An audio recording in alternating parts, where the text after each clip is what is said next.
Good evening, dear friend.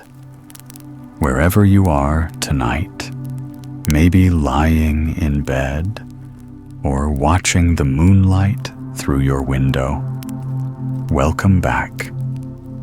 Tell me in the comments, where are you listening from? And what time is it there? I love reading your messages from around the world.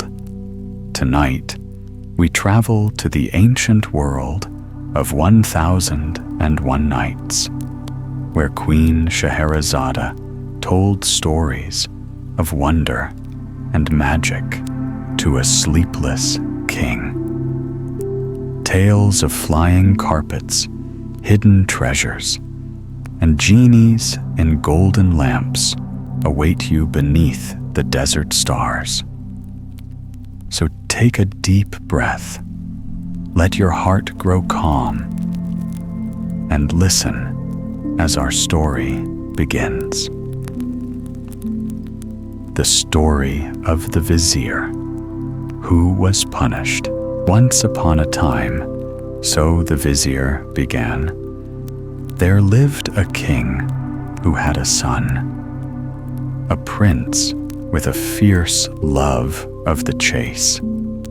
The king would allow his boy this pleasure now and then, but he commanded the vizier that whenever the prince went hunting, the vizier must ride with him and keep a watchful eye. One day, in the heat of pursuit, the prince was carried away after a stag and imagined the vizier still at his shoulder.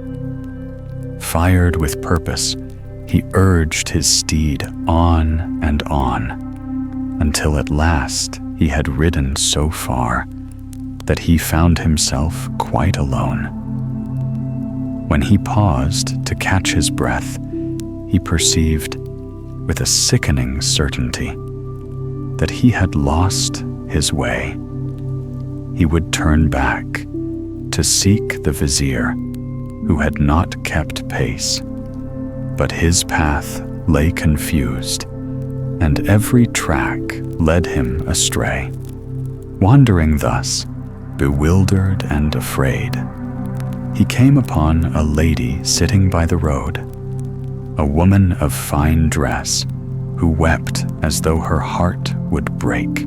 The prince reinced his horse to a halt, pulled in the reins, and asked kindly who she was, why she sat there alone, and whether she needed aid. The woman answered, "I am a princess, the daughter of a king in a land of India. I rode into the countryside, and perhaps from weariness I fell asleep, and the horse ran off. Now I know not what will become of me." The prince felt compassion rise in him. He bade the lady mount behind him upon his horse, and she accepted. As they rode past a little tent, the lady begged to be allowed to dismount for a moment, saying she had some business to attend. The prince halted and helped her down.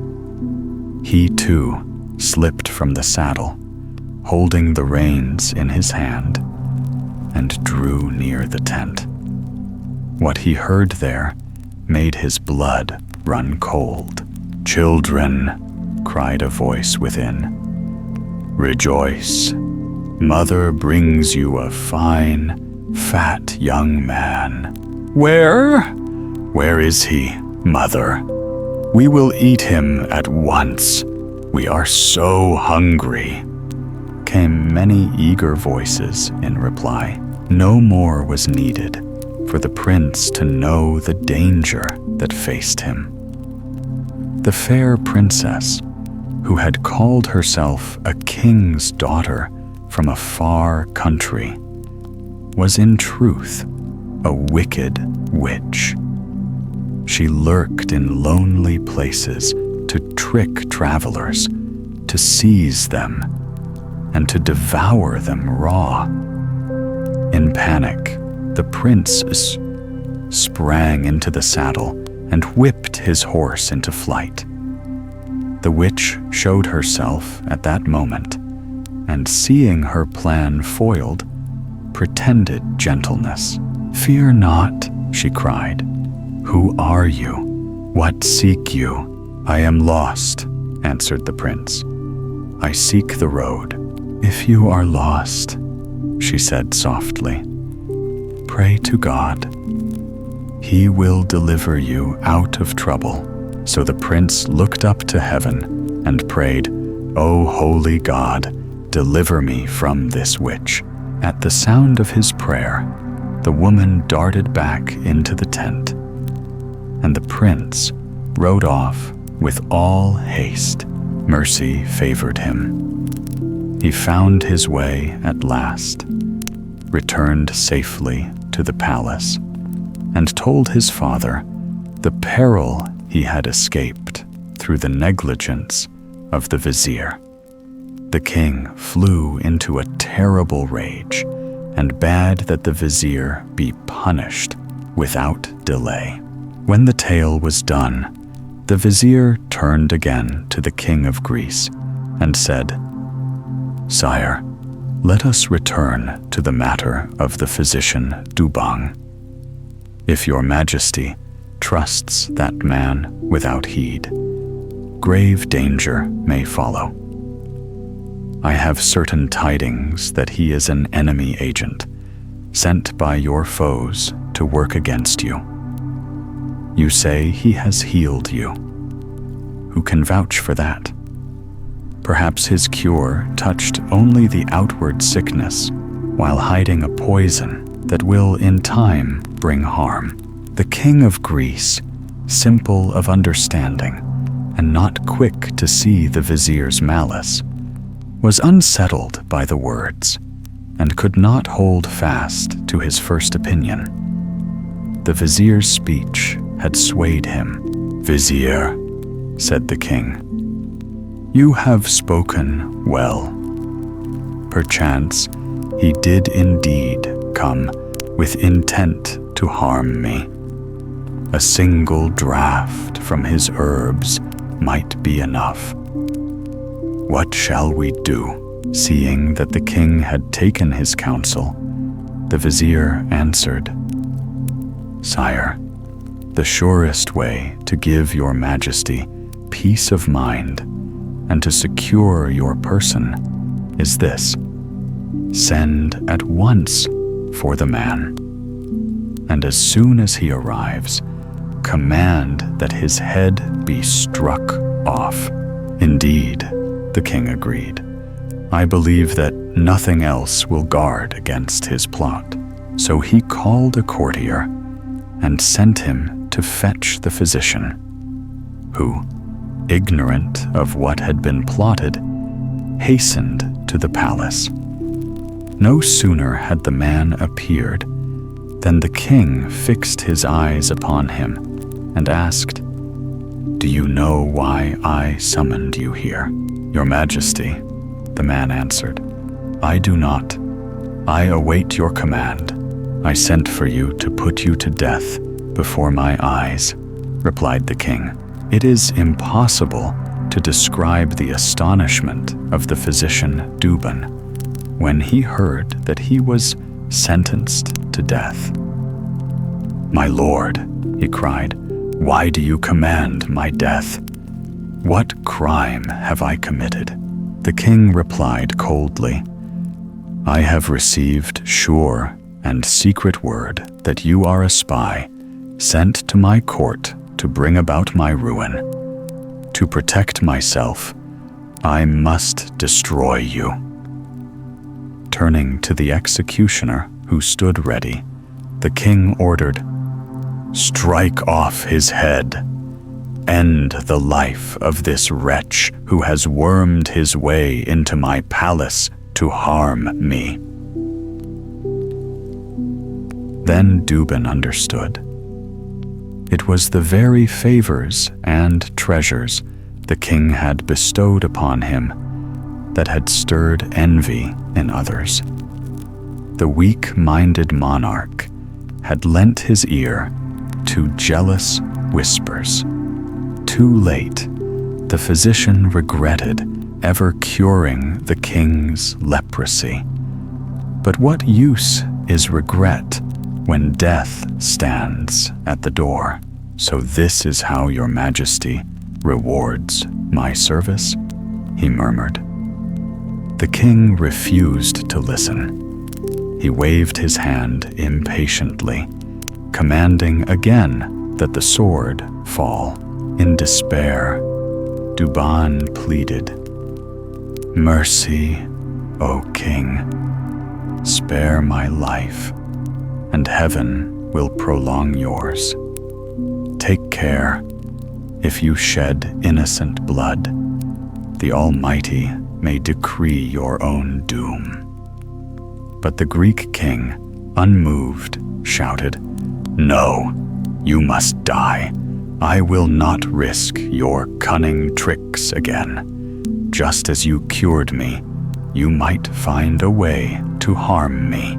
Tears streamed down Duban's face. He cursed his fate for saving so ungrateful a man, and bowed his head to death. The executioner bound his hands and blindfolded him, raising the sword high. The courtiers who stood nearby pitied the physician and begged the king to spare him. But their pleas only angered the monarch. He rebuked them harshly, and none dared speak again. Blindfolded, kneeling, Duban gathered his courage for one last appeal. "O king," he said, "since you will not spare my life, grant me at least permission to return home for a short while, to set my affairs in order, to bid farewell to my family, to give alms, and to entrust my precious medical books to worthy hands.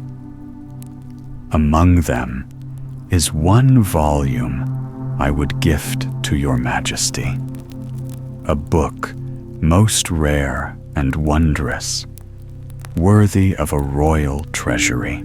The king, curious, asked, "And what is so wondrous about this book?"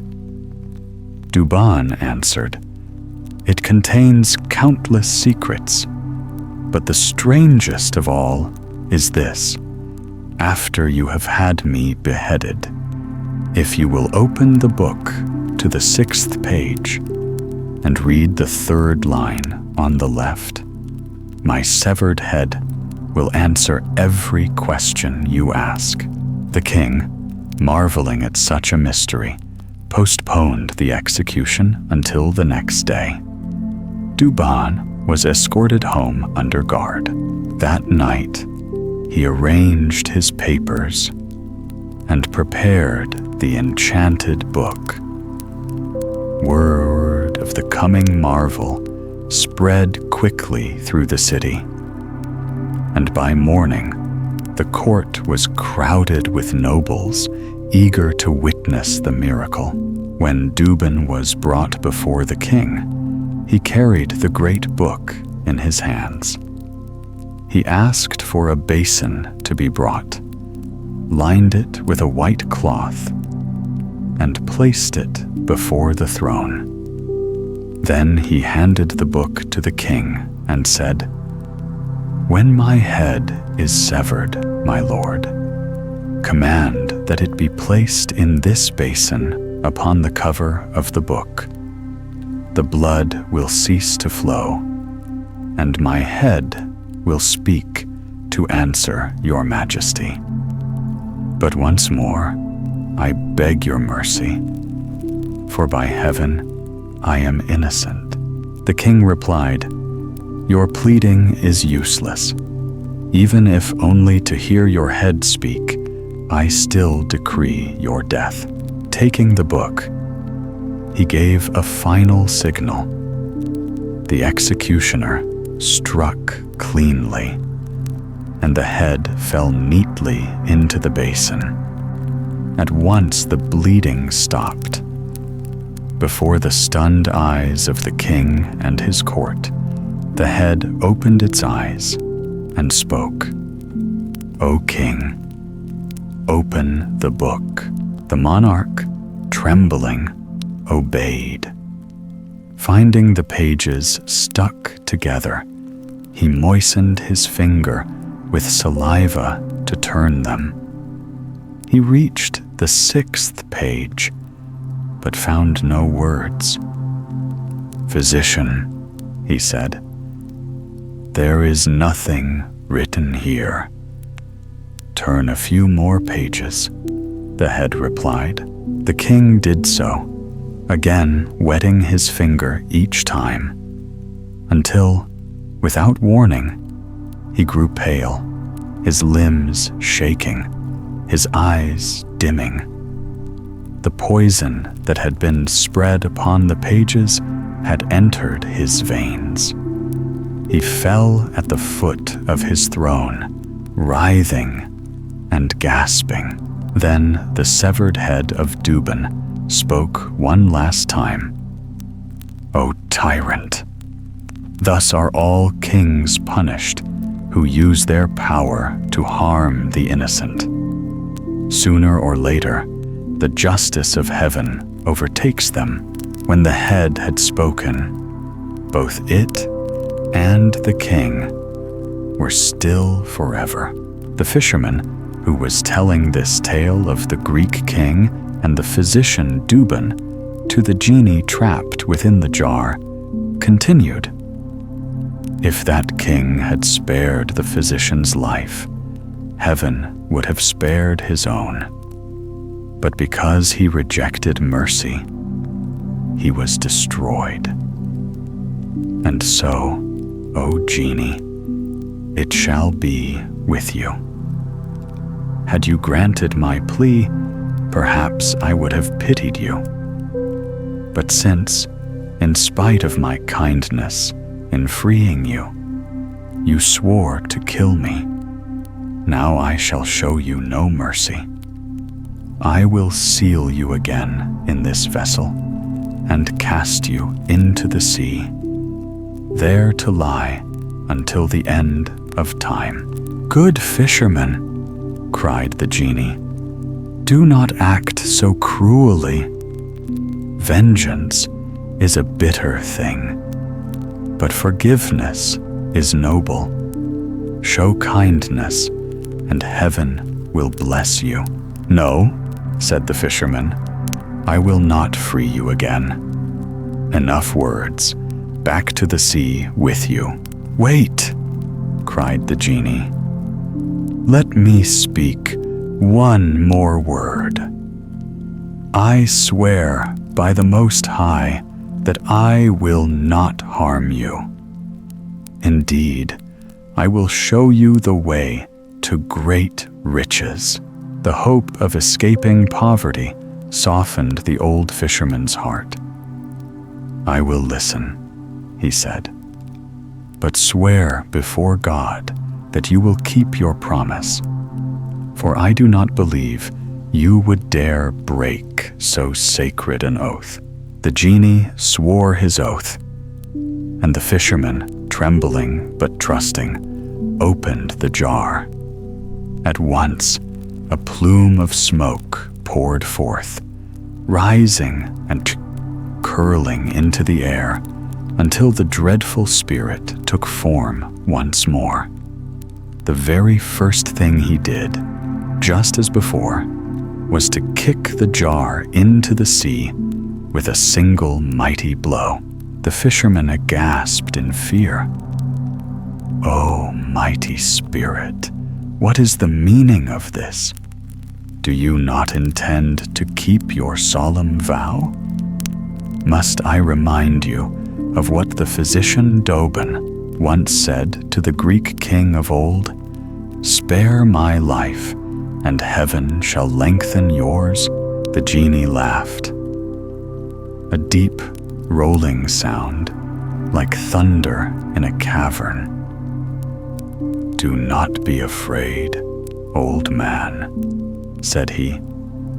"I cast the jar away only for sport, to see whether you would tremble. But come, to prove that I will keep my promise, take your net and follow me." The genie strode ahead, and the fisherman followed, half believing, half doubtful. They walked beyond the edge of the city, climbed a mountain path, and descended into a vast plain where a great lake lay hidden among 4 green hills. "Cast your net here," said the genie, "and you shall see wonders." The fisherman obeyed, and indeed, the lake was alive with fish, yet never had he seen such creatures before. Their scales gleamed in 4 colors: white, red, blue, and golden yellow. He threw his net and drew up 4 fish, one of each hue. They glittered in his hands like jewels, and joy filled his heart at the thought of the fortune they might bring. "Take these to your king," said the genie, "and he will reward you richly, richer than you have ever dreamed. You may come here each day to fish, but mark this well: cast your net only once a day. Break this rule, and misfortune shall fall upon you. Remember what I have said. It is a warning, but also a gift." Then the genie stamped his foot, and the earth split open. With a great roar, it swallowed him whole, closing again, as if he had never been. The fisherman, determined to honor every word, made no second cast. He gathered his catch and hurried back to the city, marveling at all that had come to pass. Straight to the palace he went and laid his strange fish before the king. Imagine the monarch's astonishment. He lifted each fish in turn, their colors shimmering like enchanted stones. After long wonder, he said to his vizier, "Take these to the royal cook, the one the emperor of Greece sent as a gift. Such beauty must surely taste as splendid as it looks." The vizier carried the fish to the kitchen, giving the order. These were brought as tribute to His Majesty. Prepare them well. Then he returned to the king, who, in gratitude, commanded that 400 gold coins be given to the fisherman. Never in his life had the old man held such a treasure. He could scarcely believe it was real, until the coins rang like music in his hands. Meanwhile, in the royal kitchen, the cook began her task.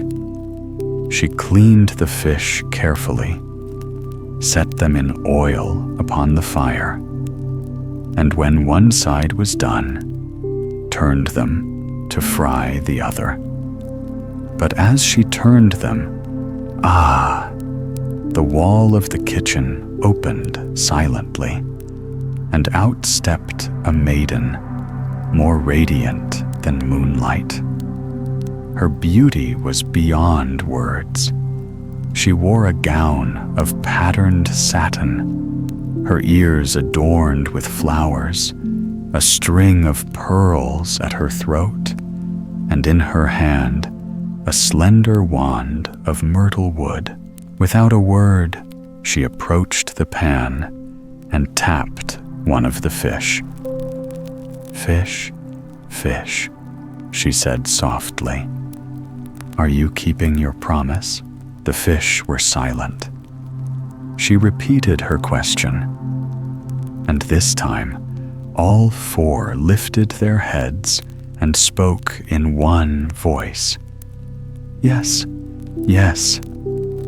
If you keep your count, we keep ours. If you repay your debts, we repay ours. If you flee, we conquer, and we are content." When they finished, the maiden overturned the pan, vanished through the opening, and the wall closed as before. The poor cook, paralyzed with fright, at last stirred and found the fish burned to ashes. She wept bitterly. "What will become of me? Who would believe such a tale? The king will think me mad and destroy me in his anger." As she lamented, the vizier returned. Hearing her story, he too was astonished. Yet he did not dare repeat it truthfully to the king. Instead, he invented a harmless excuse, but quietly ordered the fisherman to bring 4 more fish at once. The fisherman, recalling the genie's warning, dared not fish twice in one day, so he pleaded for time until morning. Then he hurried back under the stars to the secret lake, cast his net once, and again drew up 4 fish of wondrous colors. He brought them to the vizier at dawn, who took them to the kitchen himself, standing by as the cook began to fry them. He saw with his own eyes the wall open once more. Out stepped the same maiden, wand in hand, who repeated her question, and the fish answered as before. Then she overturned the pan and vanished. The vizier, pale with wonder, ran to the king. "Sire," he said, "I have seen it with my own eyes. There is magic here that no man can deny." The king, burning with curiosity, ordered yet another 4 fish, and the fisherman, granted 3 days, returned once more to the enchanted lake. As before, he caught 4 fish, 1 of each color, and brought them straight to the king, who rewarded him with another 400 gold coins. Then the king himself, with the vizier alone, locked the chamber door, prepared the fish, and waited. When the second side was turned, crack, the wall split open. But this time, it was not the fair maiden who appeared. Out stepped a tall black man, strong as an oak, clothed in a slave's garments, and bearing a heavy green staff. He struck a fish with it and growled, "Fish, fish, are you doing your duty?" And they replied as before, in the same mysterious words. Then the man overturned the pan, turning the fish to ashes, and strode back through the wall, which closed again. The king sat in silence, his heart troubled. "There is mystery here," he said softly. "These fish, these visions, they speak of something hidden, something that must be revealed." And so the king sent once more for the fisherman to ask the question that would begin the next strange chapter of this tale. "My lord," said the fisherman, bowing low, "I cast my nets in a pond hidden between 4 green hills, beyond the mountain we see there." The king turned to his vizier. "And do you know this pond?" "No, your majesty," replied the vizier. "In all my 60 years of hunting these valleys, I have never heard of it, nor seen it." "How far is it from the palace?" asked the king. The fisherman swore it was but 3 hours' walk. Hearing this, and seeing that the day was still young, the king ordered his nobles to mount their horses and follow. The fisherman led the way. They climbed the mountain and descended the far slope, where they found, to their astonishment, a wide meadow no one had ever noticed before. And there, cupped in the middle of 4 gentle hills, lay a lake so clear and still that one could see every fish gliding within, fish gleaming in 4 strange colors, exactly like the ones the fisherman had brought to court. The king stood by the shore, gazing long and deep. "Tell me," he said at last, turning to his ministers, "has no one ever seen this lake before, though it lies so near our city?" All bowed their heads. None had heard of it. "Then," said the king, "since none can tell me its secret, I shall not return to the palace until I learn why this lake exists, and why its fish wear 4 hues." So he ordered camp to be set beside the water. That evening, when the tents and silken pavilions glowed under the fading light, the king withdrew into his tent and summoned the vizier. "My mind is restless," said he softly. "This lake that came from nowhere, the black man who appeared in my chamber, the talking fish we heard, they all burn in my thoughts. I must know the truth. Tonight, I will go alone beyond our camp. Tell no one I have gone. Say only that I am unwell and will see no one. Keep the secret until I return." The vizier pleaded, warning of danger and hardship, but the king's resolve was firm. When all in the camp lay silent, he donned plain garments, fastened his sword, and slipped into the night. He climbed the hill easily, descended on the far side, and walked until dawn painted the horizon.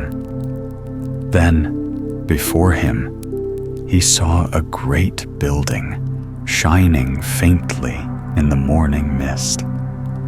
His heart quickened, for he hoped there he might find the answer.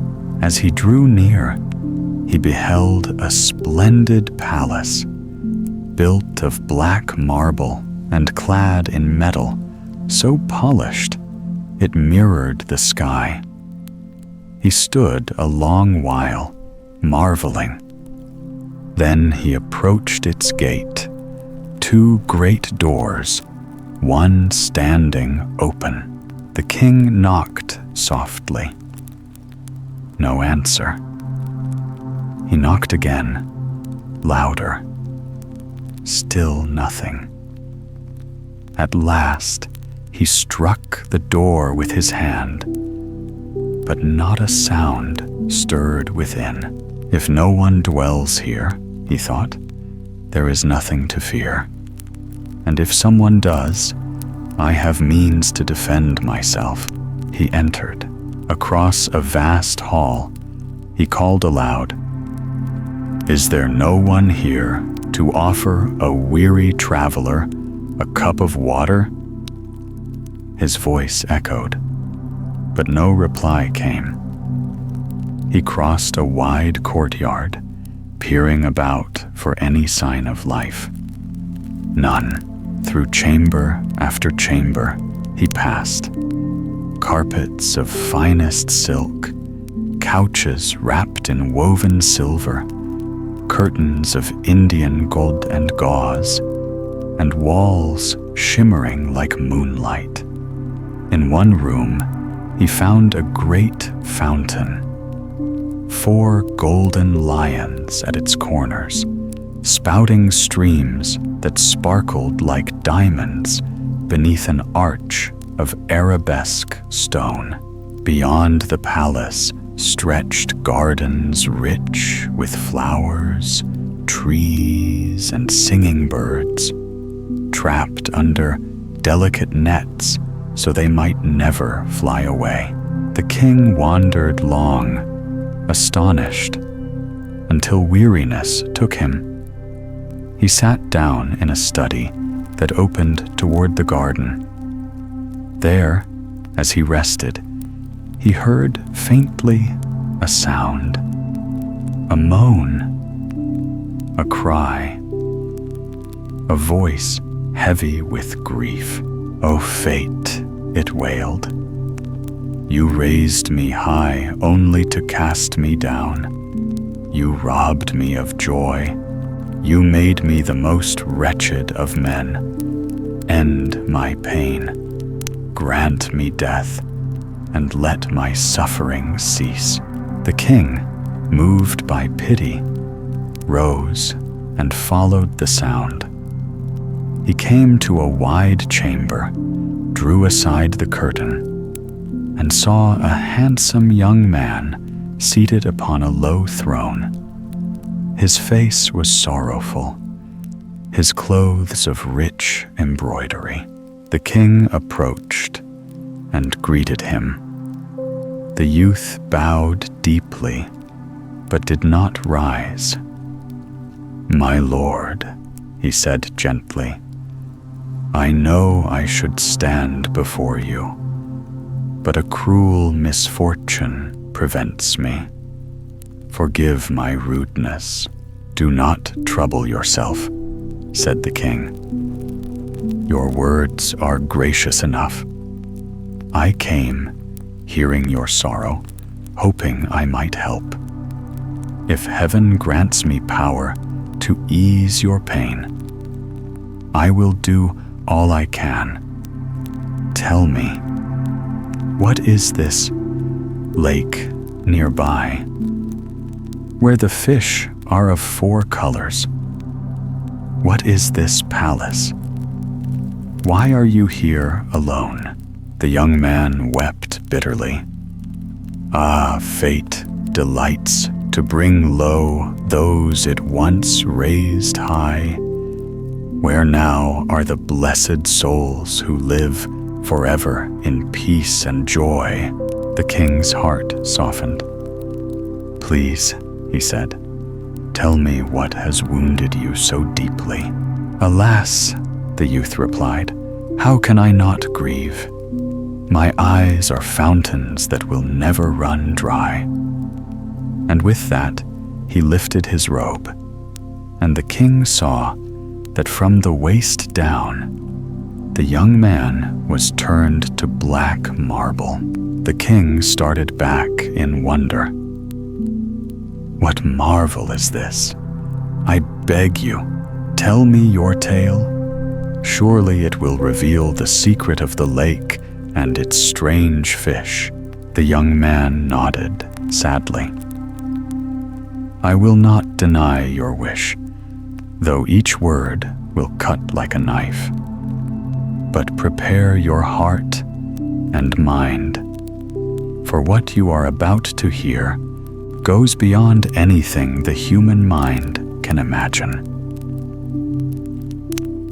The story of the young king of the Black Isles. The young man continued in a calm, sorrowful voice. My lord, know that my father's name was Matmut, once the mighty king of this land, the realm of the Black Isles. It is called so because of the 4 small mountains that surround us. Long ago, those mountains were islands, floating like emeralds upon the sea. And the great city where my father ruled with wisdom and joy, it is now the very lake you beheld. What I am about to tell you will reveal the strange misfortunes that befell this kingdom. My father died at the age of 70. When I took the throne, I soon married. My bride was my cousin, a woman of grace and beauty. I had every reason to believe she loved me truly. And indeed, I loved her more deeply than I can express. For 5 years, our happiness was perfect, our days peaceful, our nights filled with tenderness. But as time passed, I began to see a shadow upon her heart. Her affection for me had grown cold. One day, after lunch, she went to bathe, and I lay down upon a couch, feeling drowsy. 2 of her maidservants stayed by my side, one at my head and one at my feet, waving their fans gently to keep away the flies. Believing me fast asleep, they whispered to each other, but my eyes were merely closed. I heard every word. Tell me, said one, is it not strange that our queen should scorn such a good and noble king? Indeed, replied the other, I cannot understand it. Why does she leave him alone every night, while she goes off who knows where? Surely the king suspects. How could he? Said the first. Every evening she mixes into his drink a potion that sends him into a heavy sleep, deep as death. Then she slips away to her secret lover, returning only at dawn, when she wakes him again with a perfumed flower held to his nose. Imagine my astonishment. My heart froze within me, yet I betrayed nothing. I feigned sleep, then later rose as if nothing had been said. That evening, she handed me my usual cup, but instead of drinking, I poured it silently out the open window. When I handed her back the empty cup, she smiled, believing her deceit complete. When night came, I lay beside her and closed my eyes. Soon, thinking me lost to slumber, she rose and said aloud, "Sleep well, and may you never wake again." Then she dressed swiftly and slipped away. I rose at once, took up my sword, and followed her in silence. She passed through several doors that opened at the sound of her whispered spells, until we came to the royal garden. There, hidden among the flowers, I watched as she entered a small grove where a man awaited her. They spoke softly, but I crept close enough to hear. "Do not reproach me, my beloved," she said. You know why I could not come sooner. Yet if you still doubt my devotion, I will prove it by any act you desire. Command me. I have power enough to make this whole city crumble into ruins before dawn, if that would please you. Say but the word, and I shall move every stone of these palaces beyond the Kokades mountains. As she spoke, they turned to walk back down the path, passing so near that I could see the gleam of her jewels in the moonlight. Her lover was on my side. I struck once, swift and silent. My sword found his throat, and he fell lifeless to the ground. I left at once, unseen by the queen. I spared her life. She was, after all, of my own blood, but she was no ordinary woman. By her sorcery, she kept the wretch alive, neither dead nor living. As I crossed the garden, I heard her wailing over him in grief and fury. Her cries echoed through the night, but I felt no pity, only grim satisfaction that justice had been done. When I returned to my chamber, I slept peacefully for the first time in months. At dawn, she was lying beside me as if nothing had happened. I rose quietly and went about my duties. Later, when I returned, I found her in mourning, her hair disheveled, her garments black. She cast herself before me and said, "My lord, forgive my dreadful appearance. I have just received 3 terrible tidings. My mother is dead, my father has fallen in battle, and my youngest brother has perished in a deep ravine. My sorrow is beyond words. What you see is but a shadow of my grief." I asked her gently what news she meant, and she repeated the same tale, her eyes full of tears. But I knew then that those tears were not for her kin. They were for the man who lay half dead beneath her spell. I did not trouble myself to be angry that she had coined lies to hide the true cause of her misery.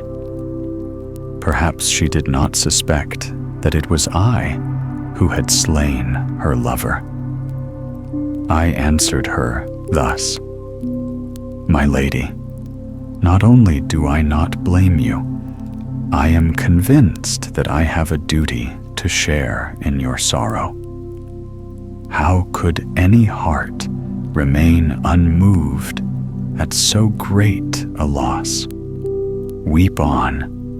Tears are the truest token of your noble nature. I hope that time and reason will at last soften your grief." She withdrew to her private chamber, and for a whole year did nothing but weep and lament without restraint.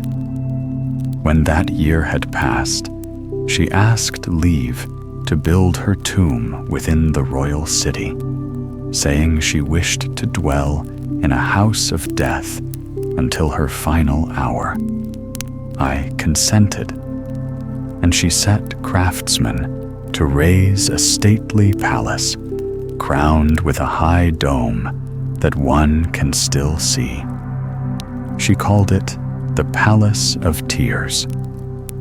When the palace was finished, she had her lover brought there. He had been moved to some sheltered place on the very night I struck him down. By some medicines, she kept him alive until then. After he was lodged within the palace, she herself daily carried him draughts and potions. Yet all her witchcraft and charms could not restore that wretch to health. He could neither walk nor sit, and his speech was gone. Only his eyes remained alive. The queen's sole consolation was to visit him and pour out upon him all the tender, desperate words her mad passion could summon. She still came to see him twice each day, and kept this vigil for a long while. I knew all of this, though I pretended ignorance. One day, curiosity drew me to the Palace of Tears to see what she was doing. From a hiding place where none might see me, I heard her say to her lover, "I am so sorrowful to see you thus. My heart is torn with the pain, as if it were my very own. But my beloved, I speak and speak, and you return not a single sound. How long will you hold your silence? Speak but one word. Oh, the sweetest hours of my life are those I spend sitting here, sharing your torment. I cannot live apart from you. I would rather always gaze upon you than rule the whole world." She sobbed as she spoke. I could bear it no longer. I stepped from my hiding place and came near her, saying, "Madam, your lamentation is enough. It is time to end a misery that shames us both. You have forgotten your duties to me and to yourself." "Your Majesty," she cried, "if you have any regard for me, any pity left in you, I beg you do not force me. Leave me to these sorrows that might kill me. Time cannot comfort me." Seeing that my words did not awake her to duty, but only fanned her madness, I held my peace and withdrew.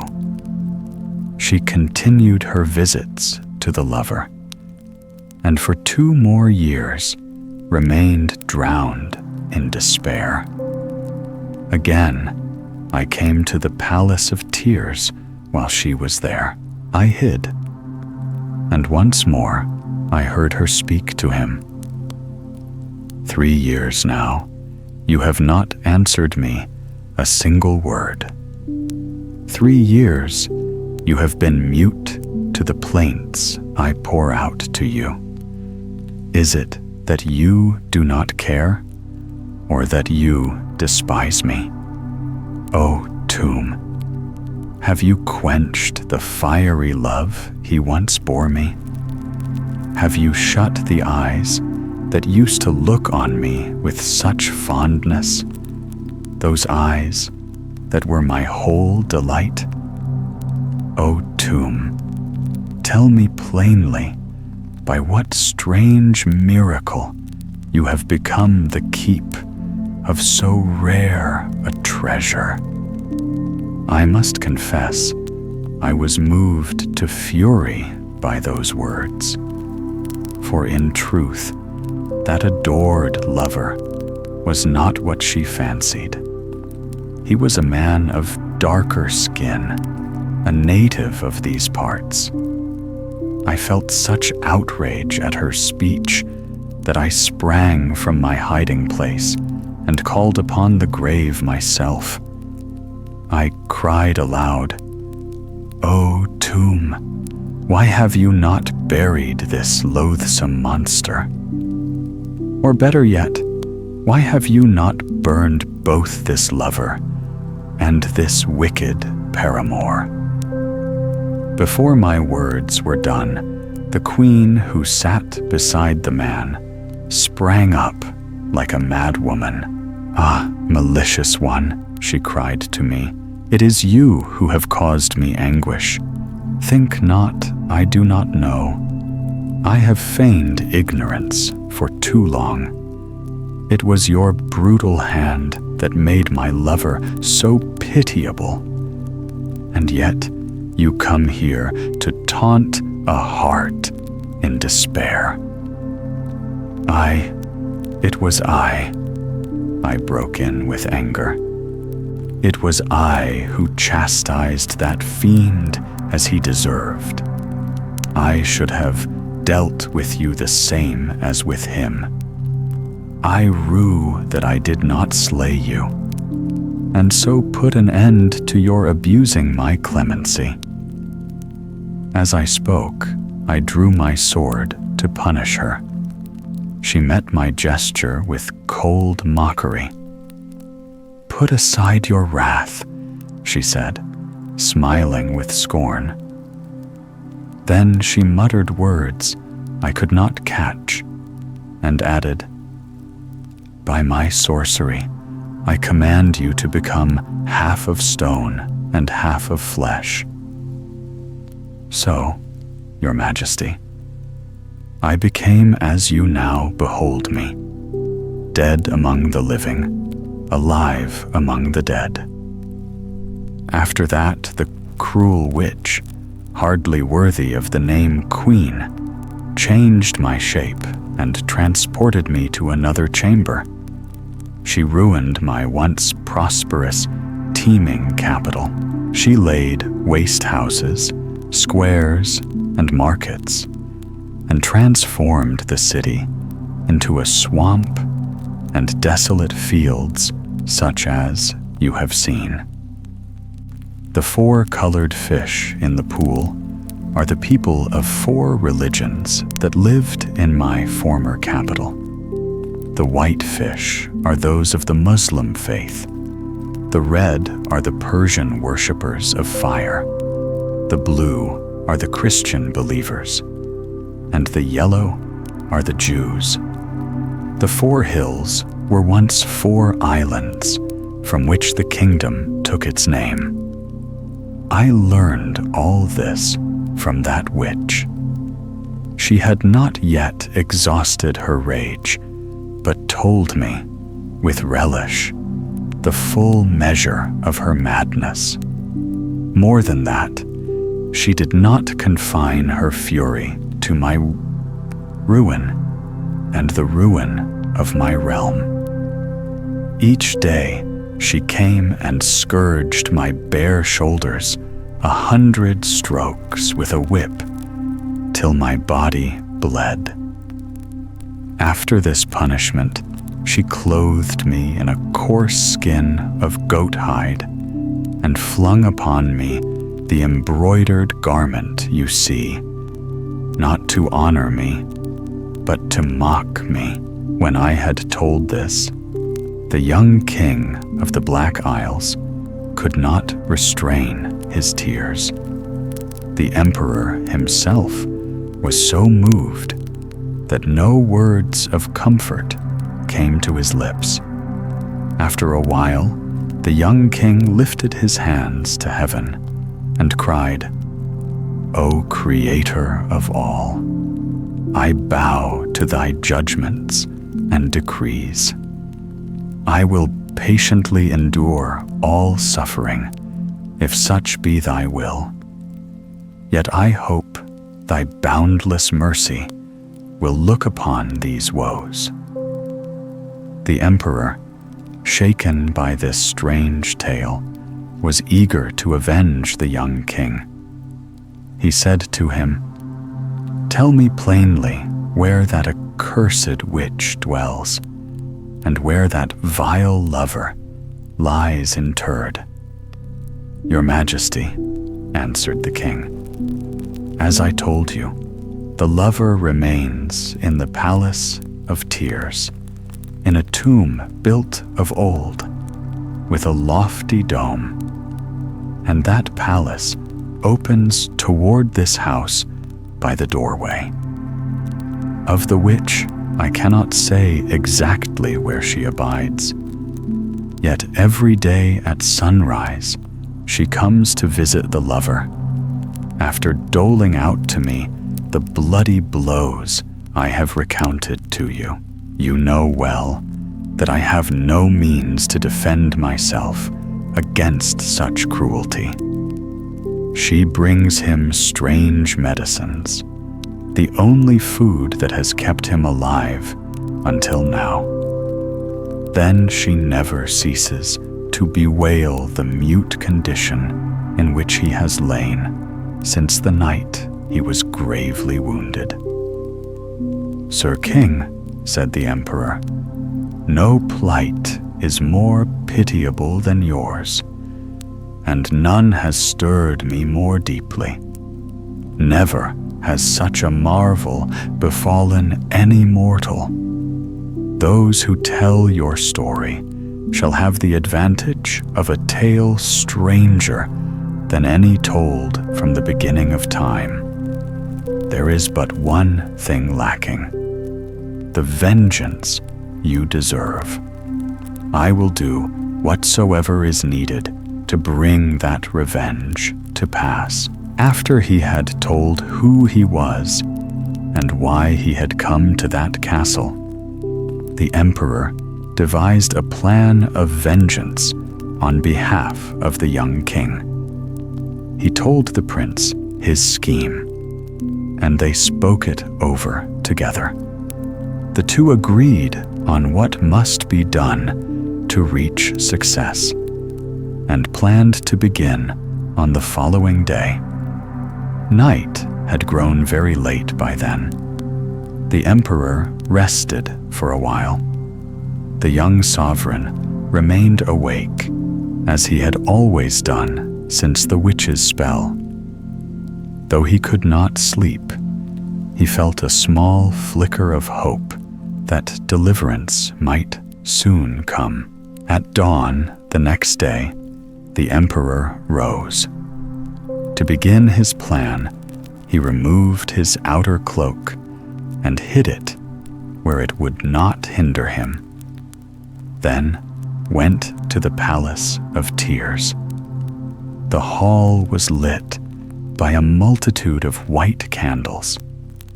A sweet perfume rose from rows of golden censers, each worked with fine relief and arranged in neat ranks.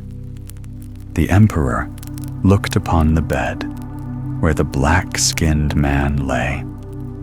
Without hesitation, he drew his sword, slew that wretch, dragged the body into the courtyard, and flung it down a well.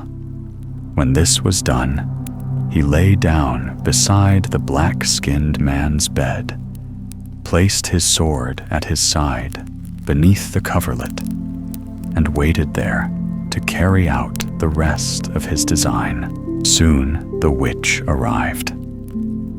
Her first care was to go to the chamber where her royal husband of the Black Isle slept.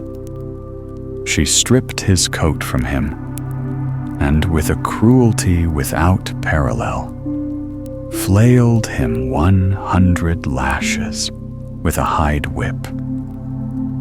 Though the poor king's cries rang through the castle, and he begged her for mercy, she would not cease until the 100 lashes were struck.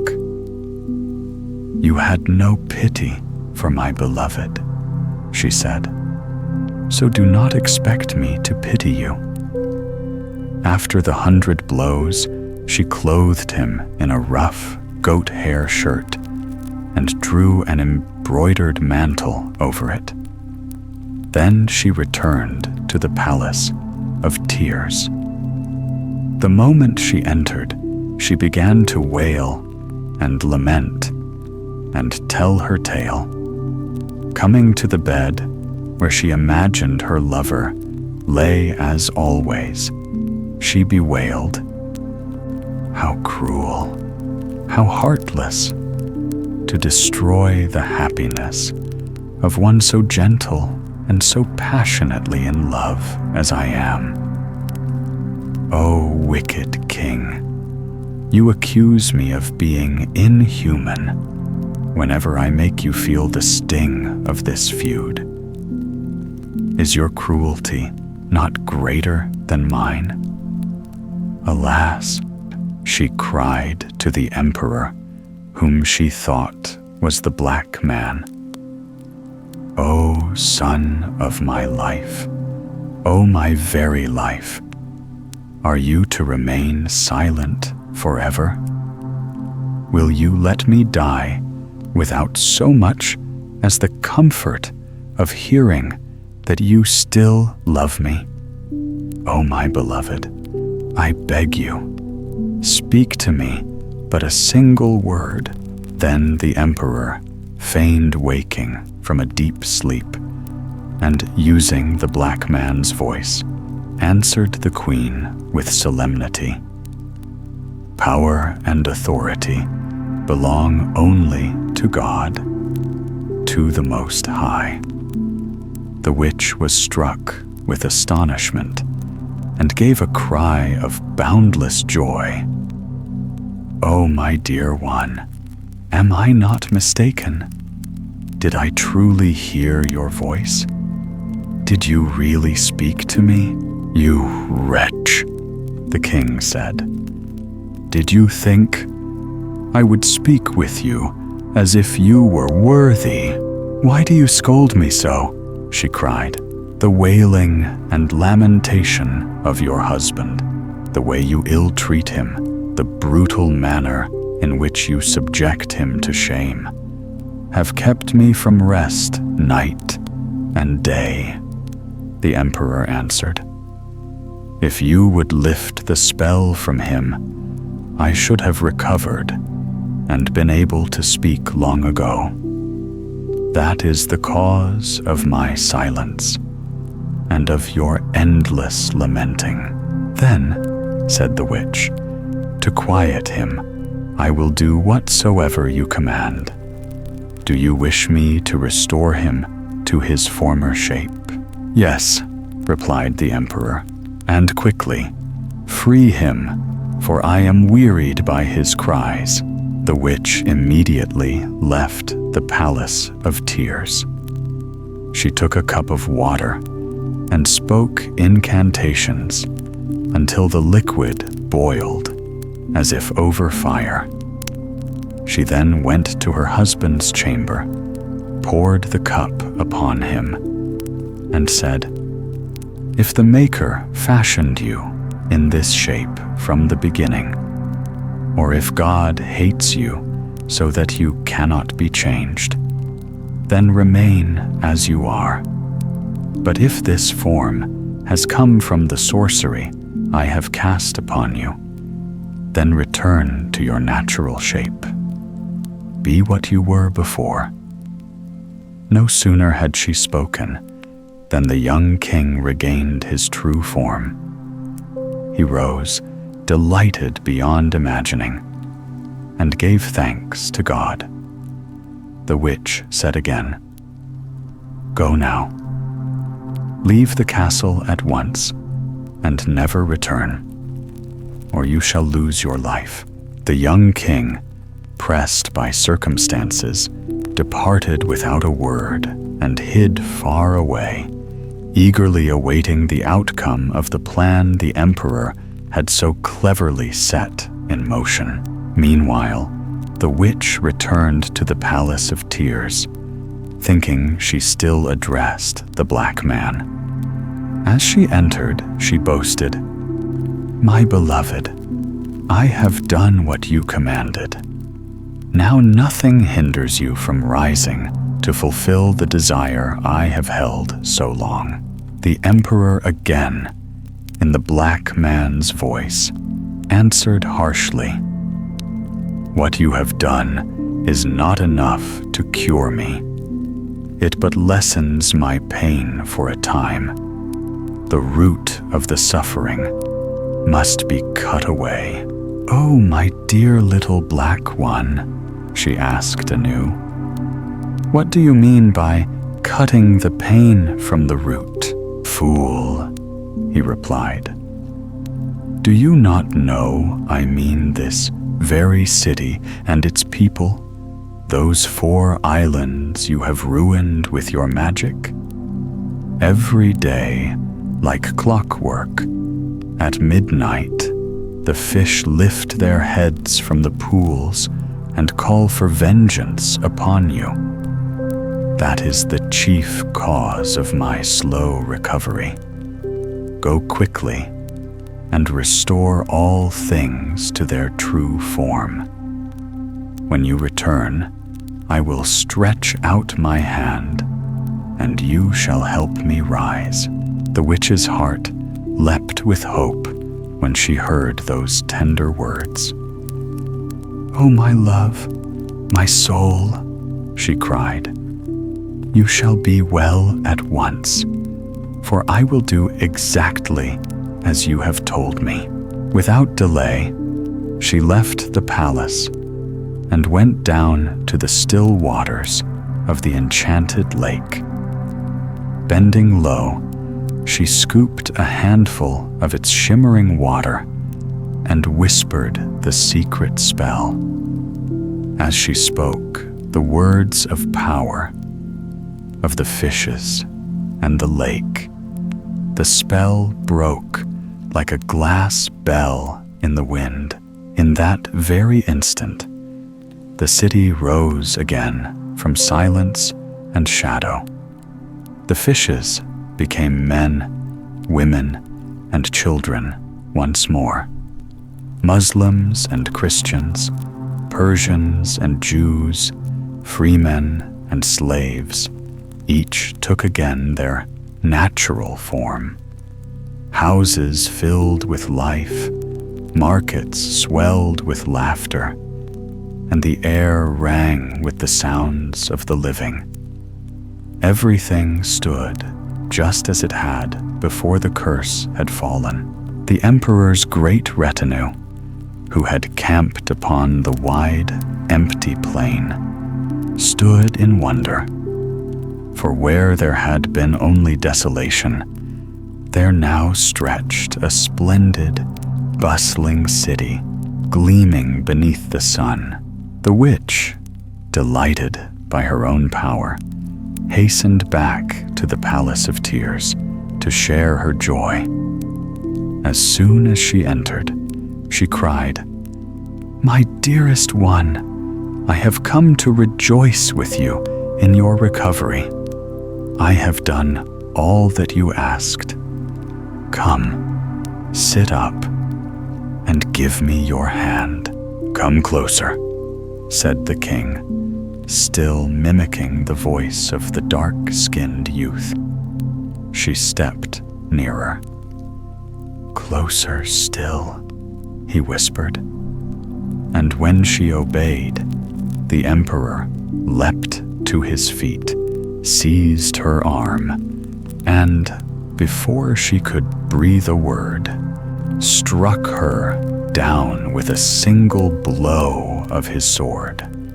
Her wicked body fell in two, one half to each side, leaving the lifeless form behind.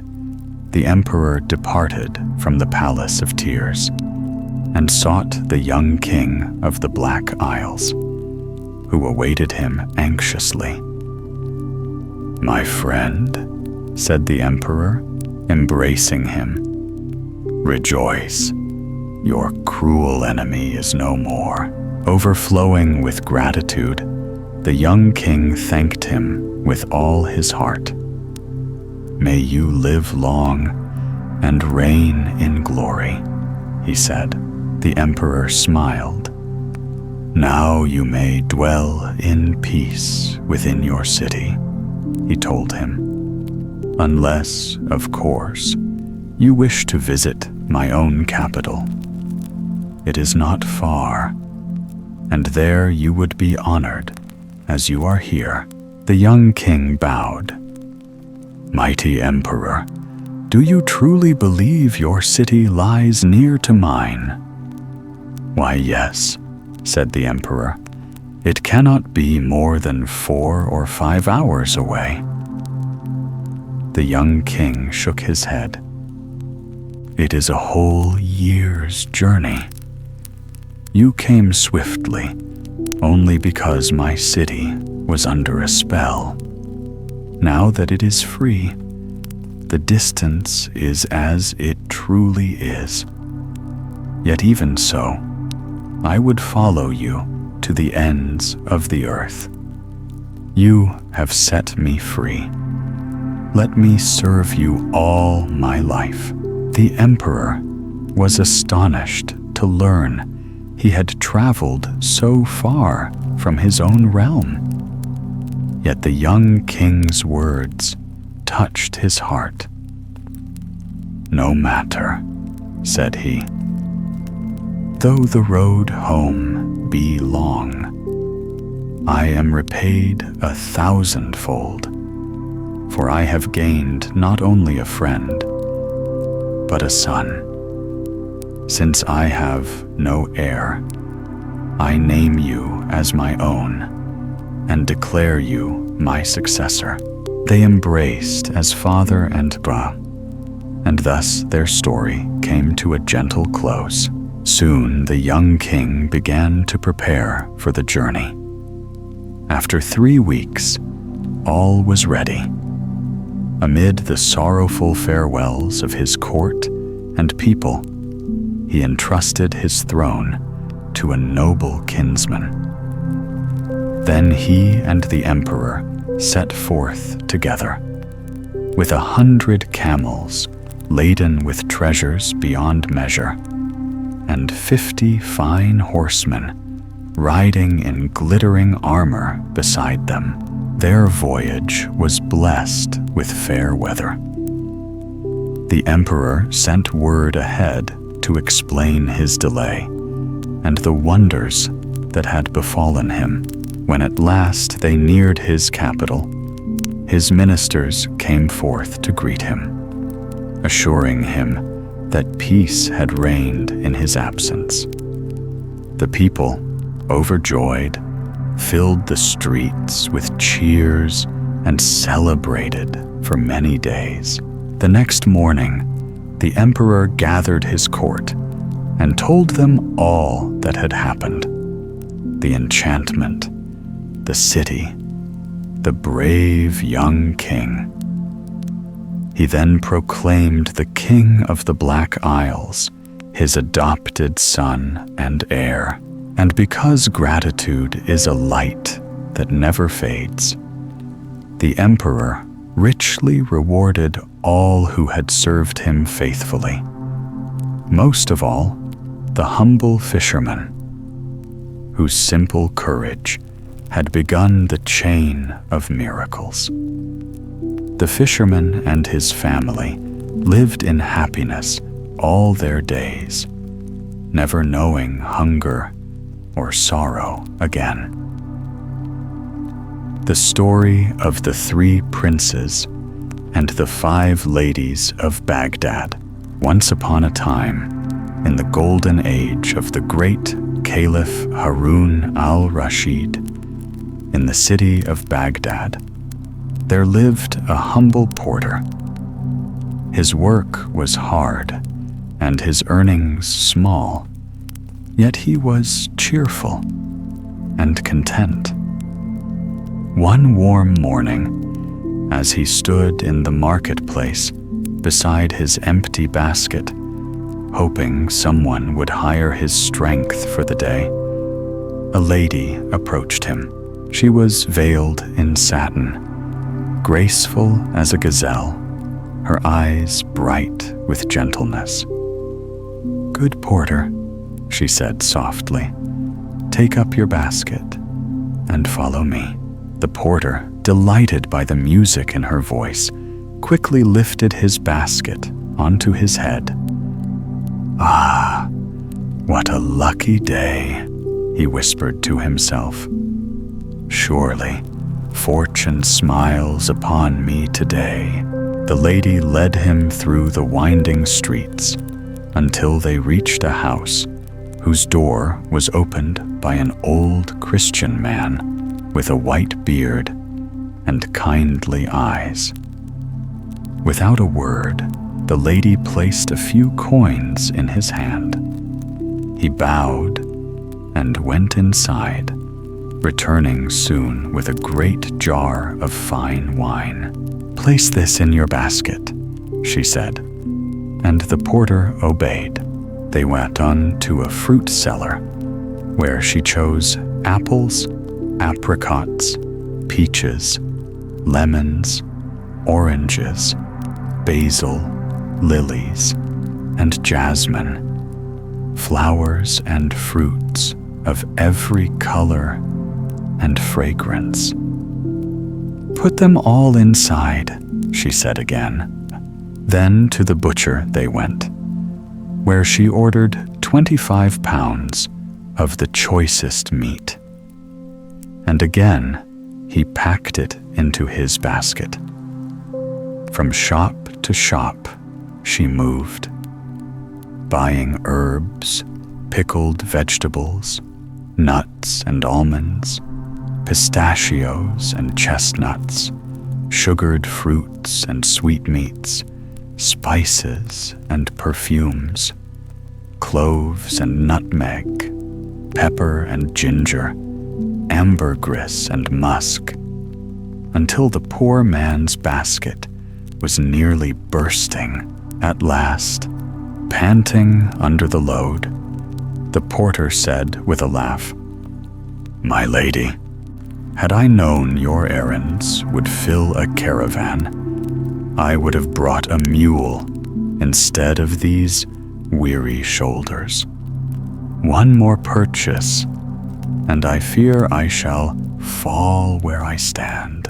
She only smiled and said, "Be patient a little longer, good porter, and follow me."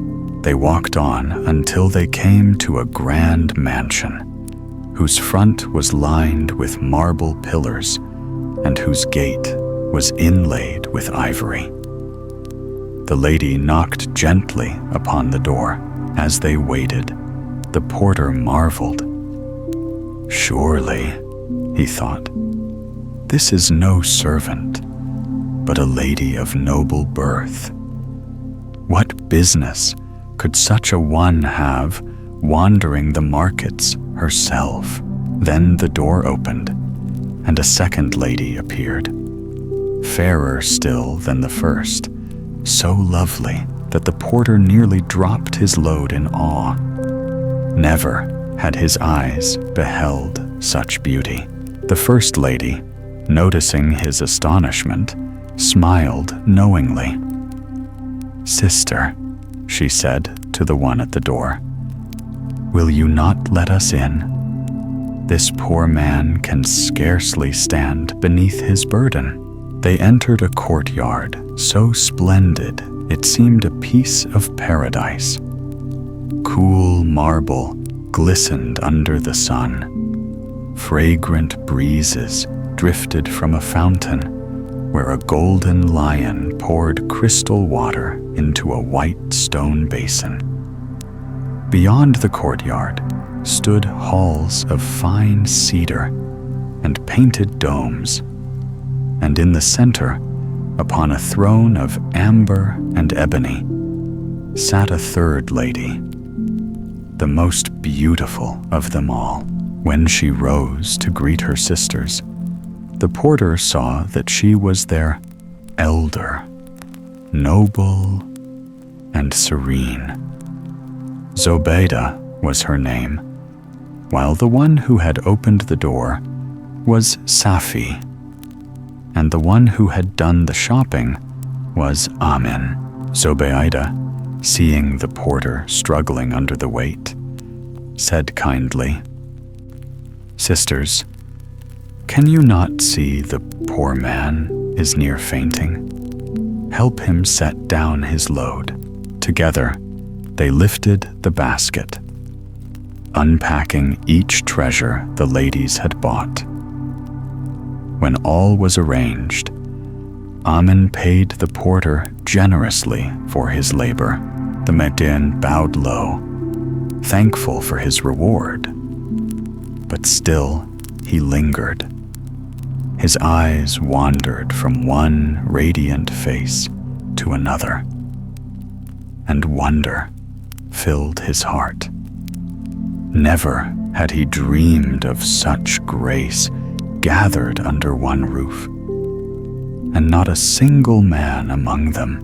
Zobeida noticed his hesitation. "Why do you stay, good porter?" she asked. "Are you displeased with your payment? Safi, give him a little more and let him be on his way." The porter shook his head. "Nay, gracious lady, your kindness is already beyond measure. Yet forgive my boldness. My heart is puzzled. I see before me 3 fair and noble ladies, but no man in this grand house. How strange, for a gathering of women without men is as cheerless as a feast of men without women. In Baghdad, we say that 4 make a proper table. Since you are 3, might I not be the 4th, just for tonight?" And with a hopeful smile, he waited for their answer. The 3 young women burst into laughter at the porter's reasoning. Then Zobeid, the eldest, spoke with solemn grace. "My good man," said she, "you have allowed your curiosity to carry you rather far. Yet, though you scarcely deserve such confidence, I will tell you this much. We are 3 sisters. We live quietly and in secret, for we have good cause to fear the prying eyes of the world. A wise writer once said, 'Guard well thy secret. Tell it not to another, for when thou hast spoken, it no longer belongs to thee. If thine own heart cannot hold a secret, how can the heart of another hold it for thee?' The porter bowed low. "Ladies," he said, "from the first moment I beheld you, I knew you must be women of noble nature, and I was not mistaken. Though fortune has given me no higher calling than my humble trade, I have ever sought to nourish my mind with the reading of books, both of science and of history. Permit me to add that another author once wrote, 'We keep our secrets only from those known to be indiscreet, for they would betray our trust. But we do not fear to share truth with the wise, for they know how to be silent. Believe me, ladies, a secret left in my keeping is as safe as though it were locked in a room whose key is lost and whose door is sealed.'" Zobeid could not help but smile, for she saw that the man was no fool, and perhaps guessed that he wished to remain for the feast they were preparing. "You know," she said with a gentle look, "that we are about to dine, and that the meal has cost us dearly. It would hardly be fair if you were to share in it without some contribution of your own." Her sister, Safi, the beautiful one, added playfully, "Friend, have you never heard the saying, 'He who brings something may stay, but he who brings nothing must go away?'" The porter, usually quick of tongue, now stood awkward and unsure. and might have taken his leave, had not the youngest, sweet Amin spoken on his behalf. "My dear sisters," she said softly, "let us grant him this favor. You can see how cheerful he is, and truly, he has already entertained me much while helping me carry our goods. Without his help, I could never have finished my errand so swiftly. And if you heard the witty things he said along the way, you would understand why I wish him to remain." Hearing her words, the porter's heart leapt. He fell to his knees and kissed the ground before Amina. "Noble lady," he said, rising, "this day you began my happiness, and now you complete it by your gracious kindness. Believe me, I shall never forget it. And you, ladies all, I count it an honor beyond my worth. I will not abuse it. I shall ever be your humble servant." He offered to return the money they had paid him, but Zobeide shook her head gravely. "What our hand has given in reward, our hand will not take back," she said. "Keep it.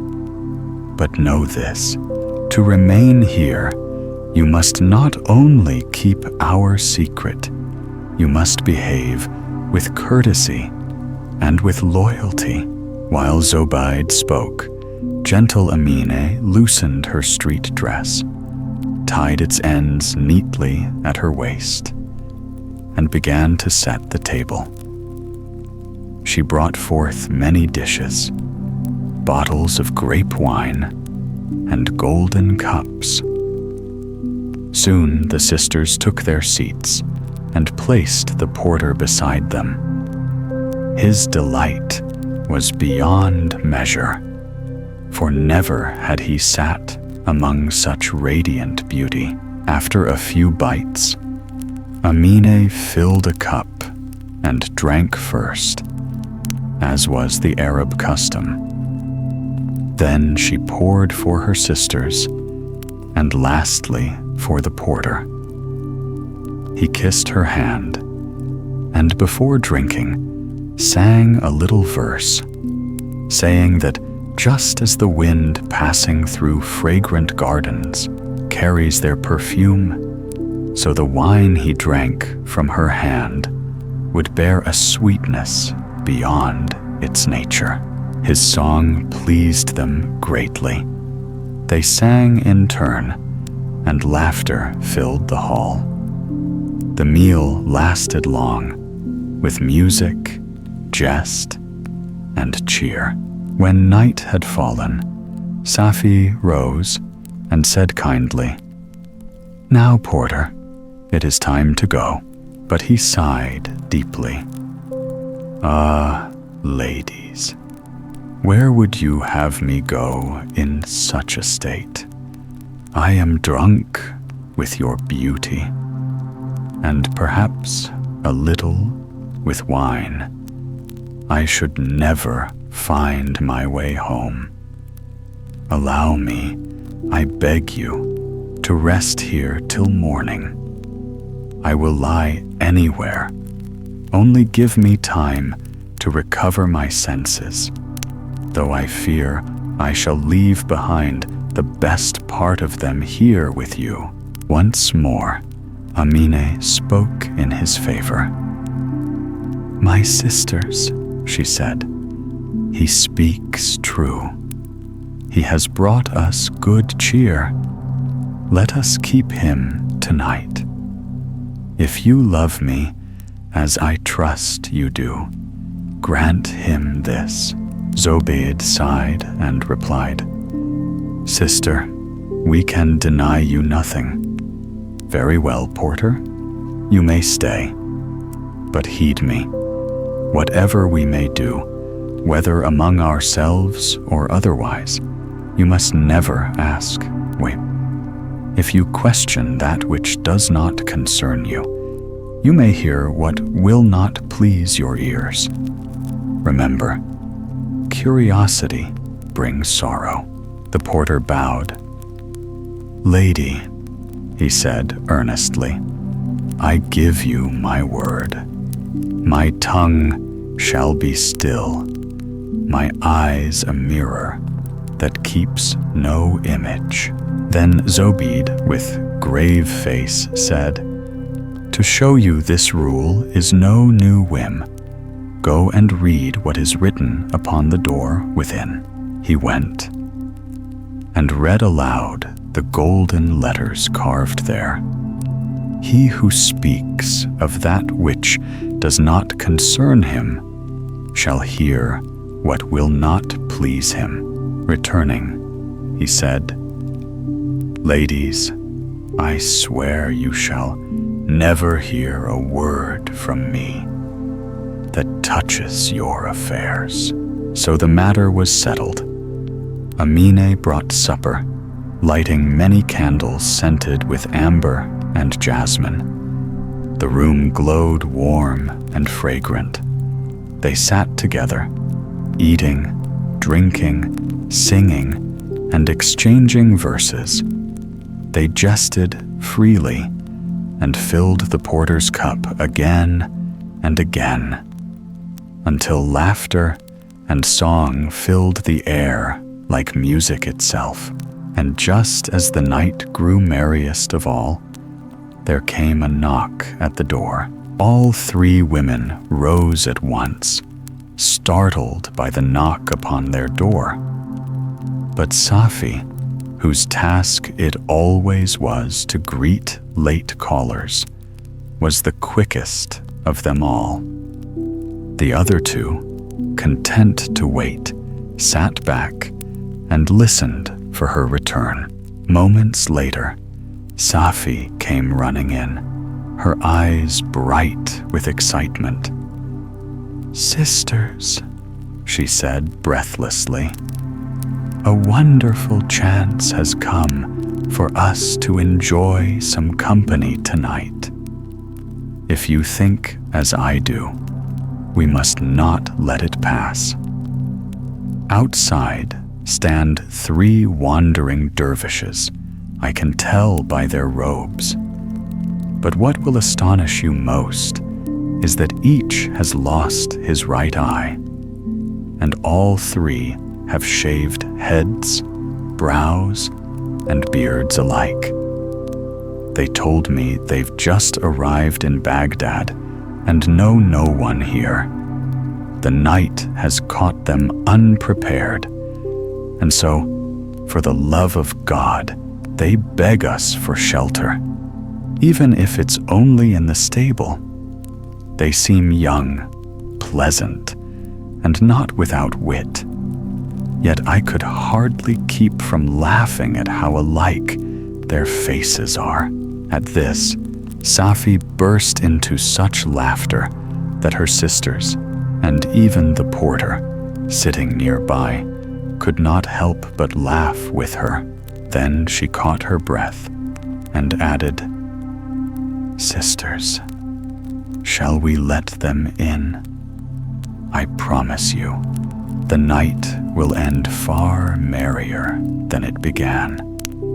They ask only to rest till morning, and we lose nothing but gain some amusement. Zobeide and Amine were hesitant. Safi understood their doubts, but pleaded so warmly that at last Zobeide sighed and said, Very well, go and invite them in. But remember, warn them not to ask questions that are not their affair, and make sure they read the words written above our door. Delighted, Safi hurried out and soon returned, bringing the three strangers behind her. They bowed low as they entered, and the ladies, rose to greet them. Their welcome was so graceful and kind that the weary travelers were deeply moved. The women offered them seats, and the dervishes, still dazzled by the beauty of their hostesses and the splendor of the house, could hardly speak. But before they sat, one of them glanced at the porter, a rough, burly man who looked not unlike some wandering friar of another order, and said softly, "Surely this is one of our Arab brethren, though of a different sect." The porter, a little drunk and offended, looked them over proudly and replied, "Sit down, friends, and do not meddle in matters that are none of your concern. Did you not read the inscription over the door? When you enter another's house, follow their ways." "Peace, brother," said one of the dervishes gently. "We meant no harm. Forgive us if our words offended. We shall gladly listen to your wisdom instead." The women quickly stepped in to end the quarrel, and soon all were seated. The feast began. The table shone with dishes and wine, and cheerful Safi poured for everyone with laughter in her eyes. When they had eaten their fill, the dervishes offered to repay their hosts with music if the ladies could provide instruments. Safi clapped her hands with joy and disappeared for a moment.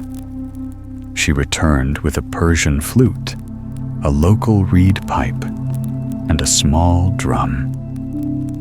Each dervish chose one, and together they began to play. The tune was bright and playful, and the women, who knew the words well, joined in singing, pausing every now and then to laugh at the merry verses. But just as the laughter was loudest, a sudden knock echoed through the house. Safi stopped mid-song and ran to the door. "Now, O king," said Scheherazade, turning to her lord, "you may wish to know who knocked so late upon that house of joy." It was none other than Caliph Harun al-Rashid himself. For the Caliph, as was his custom, had gone out that night in disguise to see with his own eyes how his city of Baghdad fared. He was accompanied by his Grand Vizier Jafar and Masrur, the chief of the eunuchs. All three were dressed as merchants. As they passed down the street, the Caliph heard laughter, music, and song spilling from the house of the three sisters. He stopped and said, "Jafar, go and knock at that door. I wish to see who makes such noise at this hour." The vizier hesitated. "My lord," he said softly, "it is surely but a gathering of merry women, warmed by wine and harmless pleasure. It would be unseemly for you to enter. Let them be. It is not yet the hour of curfew." But the Caliph shook his head. "No matter," he said. "Knock, Jafar. I command it." And so the vizier obeyed. So it was the Grand Vizier Jafar himself who came knocking at the door of the three young women's house, sent there by the Sultan. Though none was to know who he truly was, Safi went to open the door. By the soft light of the candle she held in her hand, the vizier saw before him a woman of rare beauty. Bowing deeply, he spoke with great courtesy. "Gracious lady," said he, "we are 3 merchants newly arrived from Mosul. We have brought with us costly goods, now kept safe in the storehouse of the caravanserai where we lodge. This evening, we were invited by a fellow merchant within the city. He feasted us well, and being merry with wine, he summoned musicians and dancers to delight us. But the hour grew late, the music loud, and the watchman came knocking at the gate. Many guests were taken away. We escaped only by climbing a wall. Now we wander the streets, fearful of meeting another patrol before we can reach our lodging. The gate of the caravanserai is shut till morning, and so, hearing music and laughter from your home, we dared to knock. If you would grant us shelter until dawn, we would be most grateful. And if you deem us worthy to share in your merriment, we shall gladly lend our skill to bring joy again where we have intruded.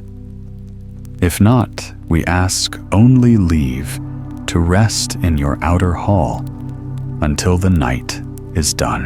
While Giafar spoke, the lovely Safi had time to observe him and the 2 men who accompanied him. Men he called his fellow merchants. Their bearing was noble, their faces calm and wise. Surely, she thought, these were not common traders. She replied gently that she was not the mistress of the house, and if they would wait a short while, she would return with an answer. Safi went inside and told her sisters what had passed. For a time they hesitated, unsure what to decide. But they were kind-hearted, and had already given shelter that night to 3 dervishes. Thus, they resolved to welcome the new guests as well. The sultan, the vizier, and the chief eunuch entered, greeting the ladies and the dervishes with polite grace. Believing them to be merchants, the sisters received them warmly. Zobeida, the eldest, who carried herself like a queen, spoke first. "You are welcome, noble sirs. Yet before we go further, allow me one small request. Think not it strange that we ask it." The vizier smiled. "Madam, who could deny a wish to such fair ladies?" Zobeida continued solemnly, "It is this. Let your eyes see, but let your tongues be still. Whatever you may witness in this house, ask no question of it. Speak of nothing that does not concern you. For if you do, you may hear words you would rather not." "We obey," said the vizier. "We are not judges, nor men of idle curiosity. To mind our own matters and leave others be, that is enough for us." So they sat, and conversation grew easy. The wine flowed once more, and laughter returned to the room, while the vizier spoke courteously with the ladies. The sultan watched them in secret admiration. Their beauty, their grace, their wit. Yet his eyes often strayed to the 3 dervishes, each blind in one right eye. What strange fate, he wondered, had bound them all to the same wound? Curiosity burned within him, but the rule forbade him to ask. The talk turned to tales and amusements. The dervishes rose and danced in their own peculiar fashion, to the delight of the sisters, who clapped and smiled. The Sultan himself was impressed. When they had finished, Zobeida rose and took her sister Amine's hand. "Sister," she said, "now it is our turn. These gentlemen will not think ill of us if we perform the duty we have set ourselves. Their presence need not hinder us." Understanding at once, Amin began clearing away the cups, the dishes, and the instruments the dervishes had used. Safi swept the floor and trimmed the candles, casting new fragrance of incense into the air. Then she bade the dervishes sit at one end of the long divan, and the Sultan and his companions at the other. To the porter, she said, "You, good sir, do not sit idle. You are one of us tonight. Stand ready to lend a hand." The porter, sobered from wine, rose briskly. "I am ready, lady. Tell me what to do." "You shall know soon enough," said Safi with a faint smile. Amin returned carrying a small chair, which she placed in the center of the room. Then she disappeared into another chamber, beckoning the porter to follow. In a moment, she returned, leading 2 black dogs, each bound by a chain. They bore marks of many beatings and hung their heads low. Zobeida stood and approached with a sigh. "Let us do our duty," she said. Rolling up her sleeves, she took a whip from Safi's hand and ordered the porter, "Hold one dog for my sister. Bring the other to me." The poor beast whined and trembled, gazing up at Zobeida as if begging for mercy. But she said not a word. She struck it again and again until her breath was gone. Then she dropped the whip, took the chain, lifted the dog's forepaws, and wept. Dog and woman wept together. At last she kissed the creature's head, dried its tears with her kerchief, and handed the chain back to the porter. "Take it to its place and bring me the other." The same strange ritual followed. The blows, the tears, the kiss. When it was done, all in the room were astonished. The dervishes, the Sultan, the Vizier, the eunuch. None could understand how a lady of such beauty and nobility could beat those wretched beasts so cruelly, only to weep over them. Moments later, the Sultan's heart burned with wonder, and more than once he signaled Giafar to inquire into the matter. But the Vizier turned his face aside, unwilling to break the promise they had made. At last, Zobeida stood silent, breathing hard. Safi came forward and said softly, "Dear sister, come rest now. It is my turn to fulfill the duty." "So be it," Zobeida replied, and went back to her seat beside the Sultan. After Zobeida returned to her seat, the room fell into a deep hush. At last, Safi rose from her chair, set in the middle of the chamber, and said to Amina, "My dear sister, please stand. you already know what I am about to ask of you." Amina rose and slipped away into another room, not the one where the 2 black dogs were kept. When she returned, she carried a silken bag of golden satin, embroidered with silver threads and lined with blue silk. She came close to Safi, opened the bag, and drew forth a lute, fine and delicate as moonlight. Safi took it in her hands, tuned the strings, and began to play.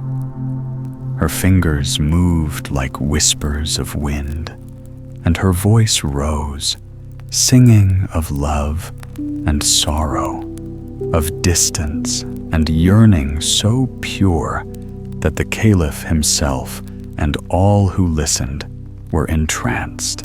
When her song ended, Safi turned to her gentle sister. "Take the lute, dear Amina. My breath is gone. Let your voice carry the tale in my stead." "With pleasure," Amina replied, stepping forward.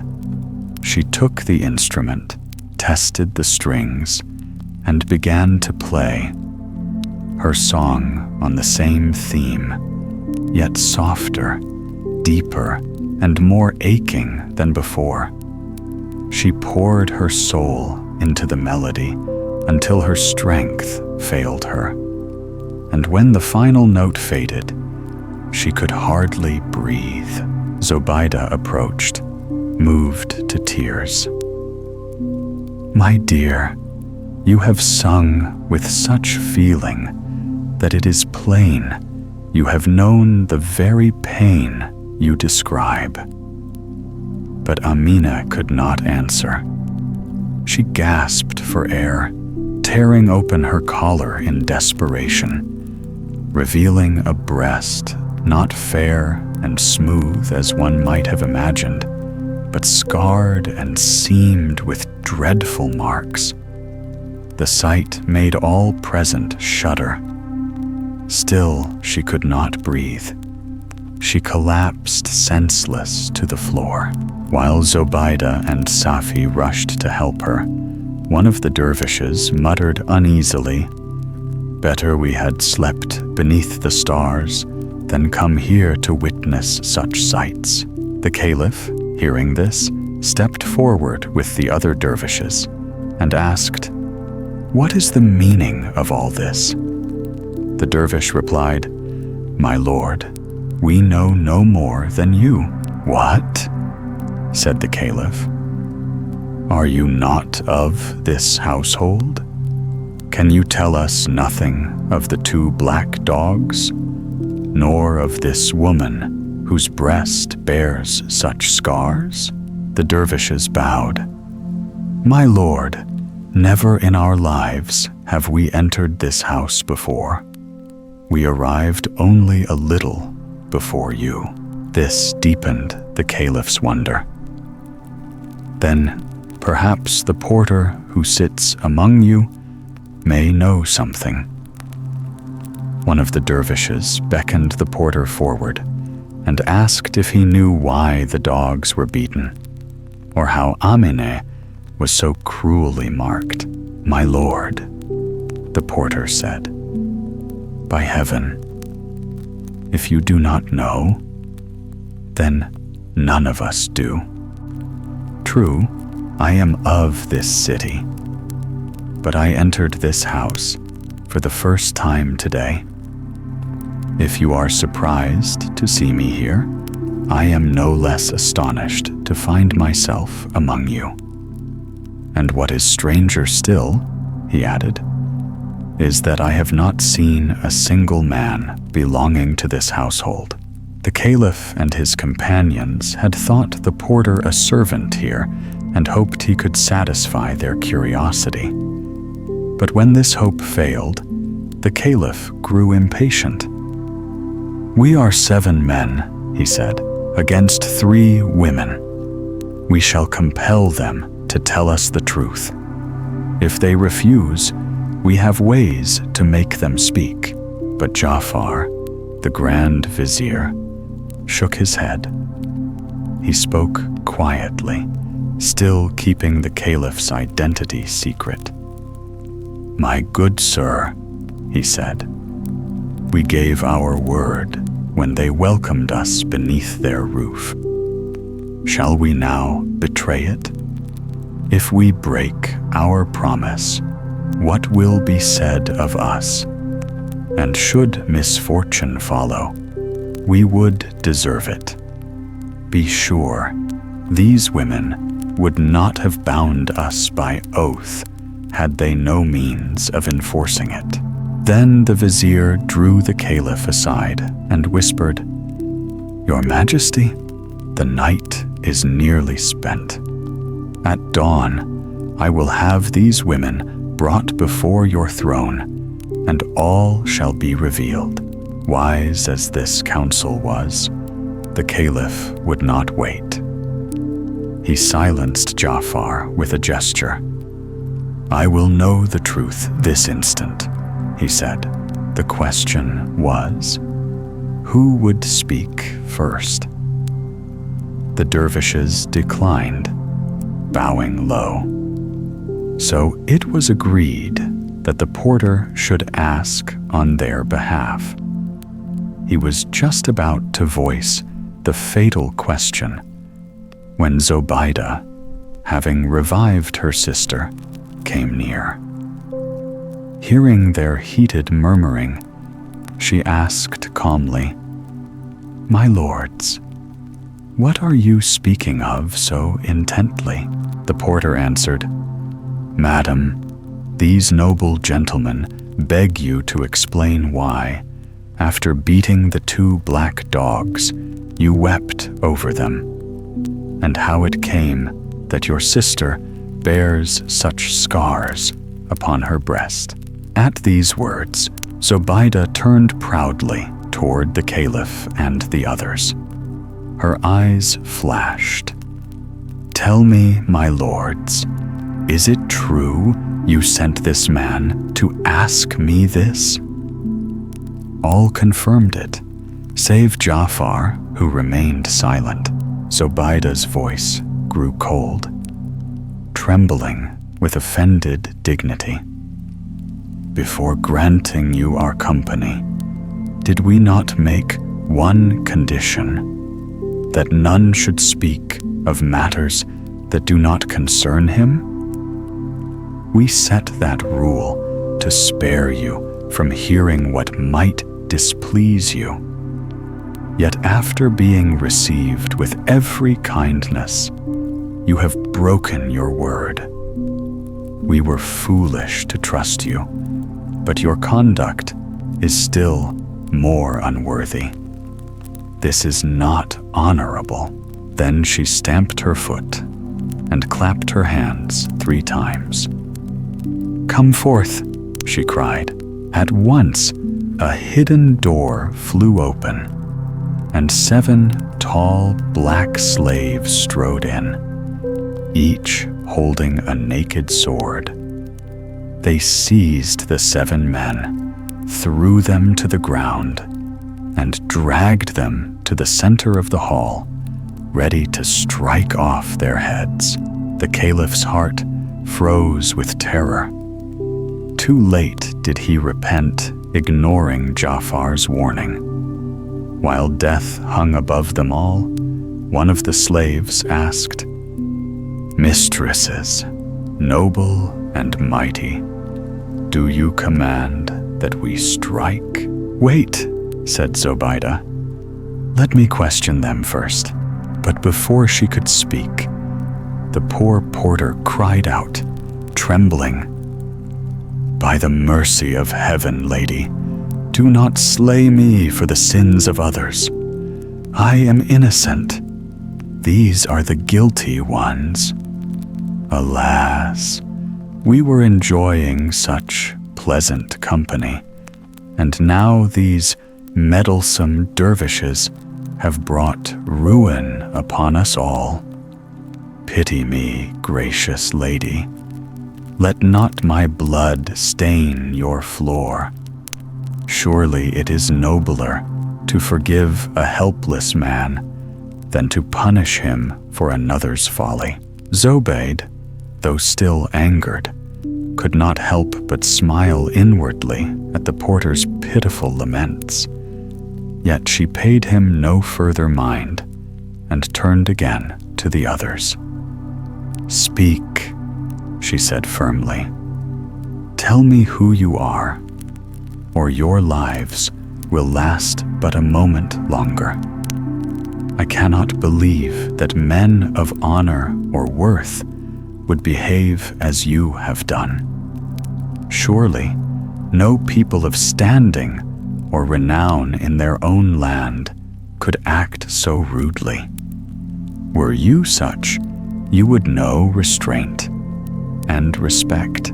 Now the caliph, whose temper was quick and whose pride suffered more than all the rest, felt his very life hang upon the word of a woman justly offended. When he saw that she demanded to know who they were, he began to hope a little. Perhaps, he thought, if she learned their true station, she would spare them. So he whispered to his Grand Vizier, lying close beside him, that he should reveal the truth, that the caliph himself was present. But the vizier, ever cautious and wise, sought to protect his master's dignity. He feared the shame might spread too widely if their names were spoken. And so he only replied, "We are but ordinary men."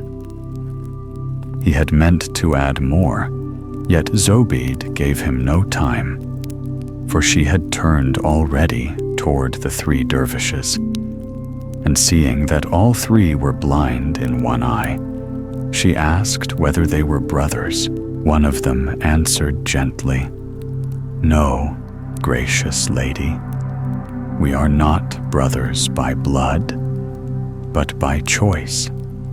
We are brothers of the road, dervishes who share the same rule and the same way of life." Zobeide then questioned one of them in particular. "Were you born so, with but one eye?" "No, my lady," he said. "It was lost in an adventure most strange, so strange that whoever hears it cannot but find it worthy of reflection. After that misfortune, I shaved my beard and brows, donned this robe, and chose the life of a wandering dervish." She asked the same of the other two, and they answered much the same. But the last of them added, "Know, noble lady, that we are not men of low birth. Perhaps, when you hear this, you will regard us with greater mercy. We are, each one, princes. Though we met only last night, we had time to share our stories and discover our kinship. Our fathers, too, were men of some fame upon this earth." Hearing this, Zobeide's anger softened. She turned to her servants and said, "Loosen their bonds a little, but remain here. Whosoever among them will tell us his story, and how he came to this house shall go free. But whoever refuses my command shall not leave alive." The porter, realizing that his only chance of safety lay in speech, hastened to be the first. "My lady," said he, "you already know who I am and how I came here, so my tale will be brief. This morning, your sister, whom you see before you, met me at the marketplace, where I earn my bread as a porter. She bade me follow her through many stalls, first to the wine cellar, then the greengrocer, then to the merchants of oranges and lemons, and later to one who sold nuts of every kind: almonds, pistachios, chestnuts, and many others. Afterward, we went to the confectioner's, where she bought sweets and spices, and thus, beneath the burden of a basket heavy as stone, I followed her here. You 3 gracious ladies permitted me to remain, and for that kindness I shall never cease to be grateful. My story ends there. When the porter had finished, Zobeide said, satisfied, "Enough. Go now, leave us, and let us see you no more." But the porter bowed and pleaded, "My lady, grant me leave to stay. It would be unjust if, after giving others the pleasure of hearing my tale, I should be denied the joy of hearing theirs." And with that, he sat himself at the far end of the couch, overjoyed to have escaped so near a peril. Then one of the 3 dervishes stepped forward. Turning to Zobeide, the eldest of the 3 sisters, and the one who had commanded him to speak, he began, in a calm and steady voice, to tell the story of his life. The story of the first Royal Mendicant. My lady, if you wish to know how I came to lose my right eye, and what fate led me into the wandering life of a dervish, then listen, and I shall tell you. I was born the son of a king. My father had a brother, also a mighty ruler, who reigned over a neighboring kingdom.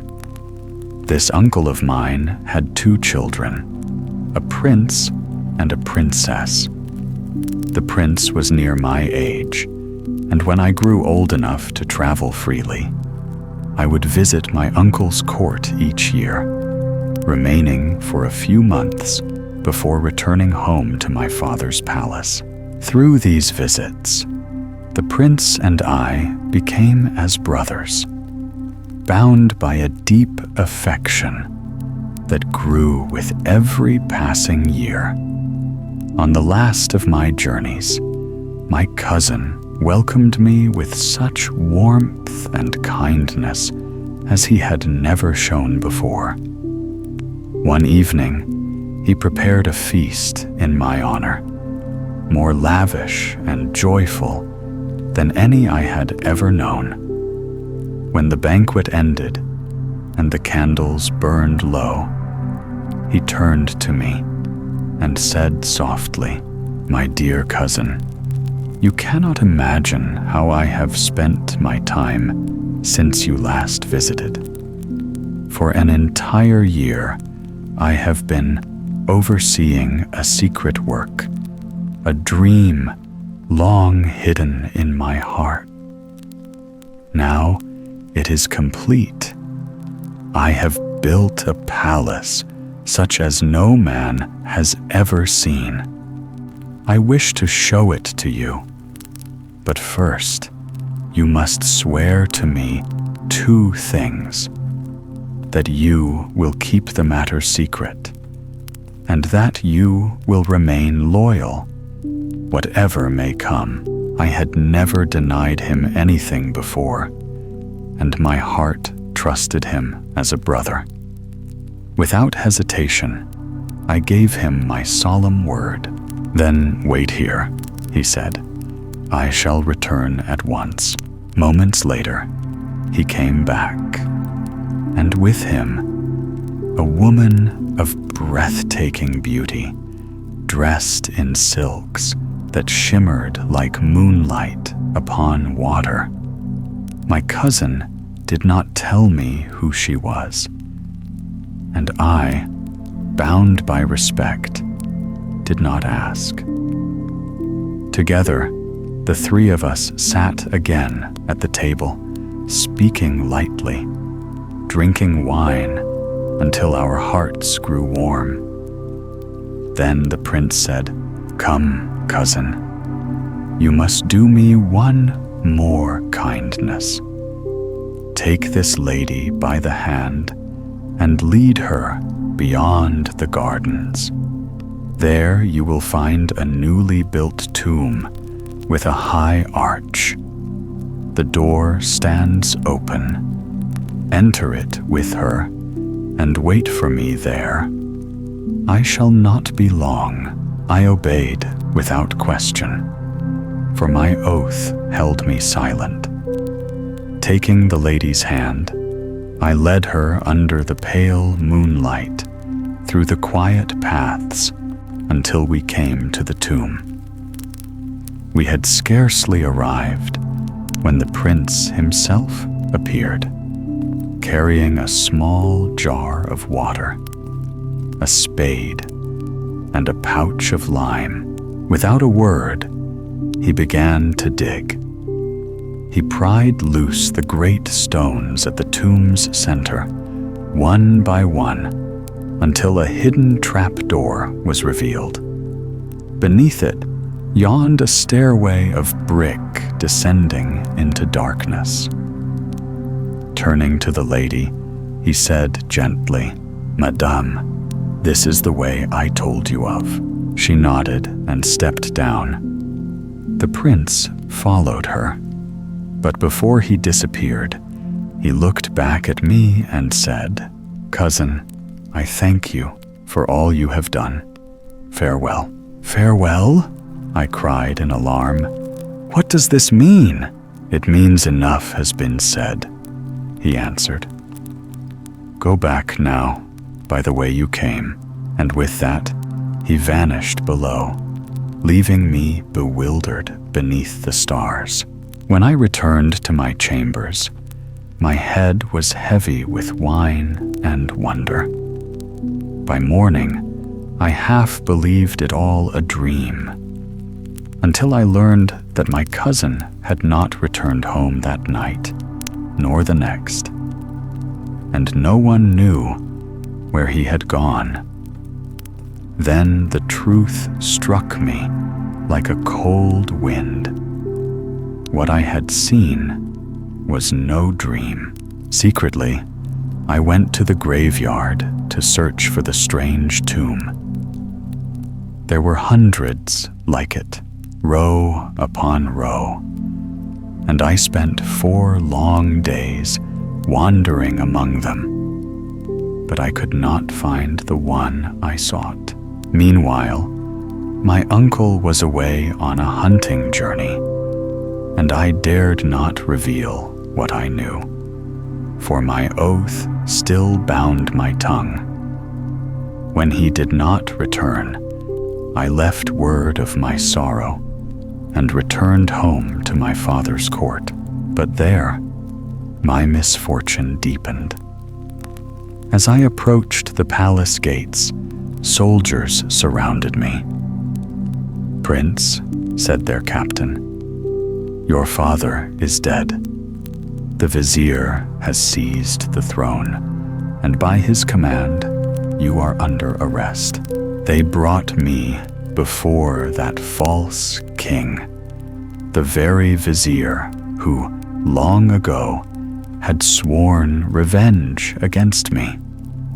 Once, as a boy, I had shot an arrow at a bird from the palace roof, but the arrow missed its mark and struck the vizier's eye, blinding him. Though I had begged his forgiveness, he had never forgotten. Now, seeing me helpless before him, his hatred blazed forth. he rushed upon me like a madman, and with his own fingers tore out my right eye. That, my lady, is how I became half-blind. Yet his cruelty did not end there. He ordered me to be sealed inside a wooden chest, carried far from the city, beheaded, and left for the birds. The guards obeyed, but one, moved by pity, set me free. "Go," he said. "Flee this land and never return, or you will bring death upon us both." So I fled into the wilderness. By day I hid among the rocks. By night I walked, weak and wounded, until at last I reached my uncle's kingdom. There I told him all that had happened, of the betrayal, the blinding, the loss of my father. My tale filled him with grief. "Alas," he cried, "was it not enough that I have lost one son? Must heaven take from me my brother, and give me back my nephew in such sorrow?" His tears fell like rain, and my heart broke at the sight. I could bear his anguish no longer. I had sworn silence to my cousin, but my conscience would not let me keep the secret any further, and so I told him everything. When I had finished my tale, the king seemed somewhat comforted. His eyes softened, and after a long silence, he said, "My child, what you have told me stirs a faint spark of hope in my heart. I know your brother built such a tomb, and I know roughly where it lies. With what you remember, I believe we may yet find it. But since your brother kept it a secret and bound you to silence, I think it best that only the two of us go in search of it quietly, lest the matter become known to others." There was another reason, one he did not speak aloud. It was a grave one, and the rest of this tale will reveal why. So the king and I disguised ourselves and slipped out of the palace through a small gate behind the royal gardens, which opened onto the fields beyond. We were fortunate. After much searching, we found what we sought. I recognized the tomb at once, and joy flooded my heart, for I had once looked for it in vain. We entered the tomb, and soon discovered an iron door that sealed a stairway leading down. It took all our strength to lift it, for it had been sealed tight with mortar, just as my brother had described. At last, with great effort, we pried it open. The king descended first. I followed close behind. We went down some 50 steps before reaching a chamber thick with smoke and the stench of decay. The dim light from a once beautiful chandelier struggled to pierce the murky air. From that place, we entered a broader hall, its high columns glowing in the flicker of hanging lamps. At the center stood a great chest, and in one corner were stacked jars and baskets filled with provisions, as though for a long stay. Yet no living soul was there. Ahead of us rose a platform, reached by a few steps. Upon it hung heavy curtains, concealing what seemed to be a large bed. The king mounted the steps, drew back the drapery, and there they lay, the prince and a woman, side by side. But their bodies were blackened and charred, as though they had been pulled from a raging fire only moments before their final destruction. My breath caught in horror. But to my astonishment, the king showed no grief. Instead, he spat upon his son's face and said in a voice that shook with anger, "Such is the punishment in this world, but the punishment beyond shall endure forever."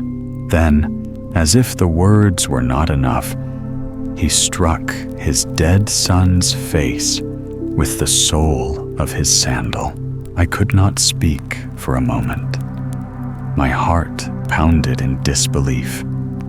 Finally, I bowed and said softly, "My lord, forgive me, but though this sight fills me with sorrow, I beg to know, what crime could your son have committed to deserve such wrath?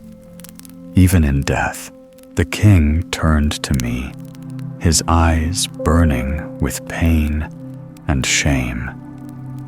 "My child," he said, "that boy was no son of mine, for he stained our blood. From his earliest days, he loved his own sister, and she, in her innocence, loved him in return. At first, I thought it but childish affection, harmless and pure. But as they grew, the affection became something darker, unholy. I warned him sternly, showed him the horror of such sin, and begged him to think of the everlasting disgrace he would bring upon us all. I even confined my daughter within the palace so they could not meet. But evil once awakened feeds upon obstacles. The more I tried to keep them apart, the stronger their madness grew. Then, under the pretense of building his own tomb, he secretly made a dwelling beneath the earth, where he hoped to bring her in secret. When I was away from court, he forced his way into her chambers and carried her off. The shame of it I could never proclaim aloud. Together they fled here, as you have now seen, and stored food enough to live unseen in their sin. But heaven saw all, and heaven judged. Their crime met its punishment, just and swift. At this, the king's voice broke, and tears streamed down his face. I wept with him. Then he took me in his arms, saying, "My dear child, if I have lost one son unworthy of my name, I have found in you one who restores it." So we wept once more until no tears were left. Then, climbing the old stairway, we closed the iron door, sealed it again with earth and stone, and left that dreadful place to its silence. We returned to the palace unseen. But not long after, the sound of trumpets and war drums shattered the calm. From the distant hills rose a storm of dust. An army, vast and terrible, was advancing. It was the very host of the usurper, who had once dethroned my father and seized his kingdom. And now he marched upon my uncle's realm, thirsting for conquest once more. At that time, the king had only his small household guard, far too few to stand against so many enemies. They surrounded the city, and before long, the gates, left open and undefended, yielded to them. The invaders poured in like a dark tide, seizing the palace without struggle. My uncle fought bravely and fell, leaving his foes bloodied but victorious. As for me, I too fought for a time, until I saw that valor alone could not withstand such might. Then I thought no more of victory, but only of survival. Through narrow alleys and twisting passages, I fled, and at last found shelter in the home of a loyal officer, a man whose faithfulness I well knew. Grief weighed upon me, and despair pressed hard, yet my wits remained. I resorted to the one trick left to me, a desperate ruse to save my life. I shaved my beard and brows, donned the coarse robe of a wandering dervish, and thus disguised, slipped unseen from the city. By lonely paths and hidden roads, I left the kingdom of my uncle, avoiding every town until I reached the borders ruled by the mighty sovereign of the faithful, the glorious Caliph Harun al-Rashid. There, at last, I felt the grip of fear loosen in my chest. I asked myself what course I should take, and decided to go to Baghdad, to lay myself humbly before that great and merciful ruler whose name was sung in every land. He will be moved, I thought, when he hears the strange tale of my misfortunes. Perhaps he will pity a prince cast down by fate, and my prayers will not go unanswered. After many weary months of travel, I came today to the gates of this very city. I entered at twilight and stopped to gather my thoughts, uncertain which way to turn. Then the dervish beside me, this very man here, arrived as a traveler newly come and greeted me kindly. I returned his greeting. While we spoke, a third dervish joined us, greeting us in turn and saying he too had just reached Baghdad from afar. Being of the same order, we became companions at once and vowed not to part. Night had already fallen deep, and in this vast, unfamiliar city, we knew not where to rest our heads. But fate, ever mysterious, led us to the door of this noble lady's house. We dared to knock, and were received with such kindness and grace that no words of ours could ever repay it. "Madam," said the prince, continuing his tale, "that is how I came to be in your home tonight. Thus, you know why I have but one eye, why my face is shaven, and why I wear these humble robes." "Very well," said Zobaide. "We are content. You may go if you wish." But the dervish bowed low and begged to remain, wishing to hear the stories of his two brethren, men of the same wandering path, and the tales of the other guests who had gathered here this night, all who listened, and most of all the caliph himself, found the first dervish's tale wondrous beyond compare.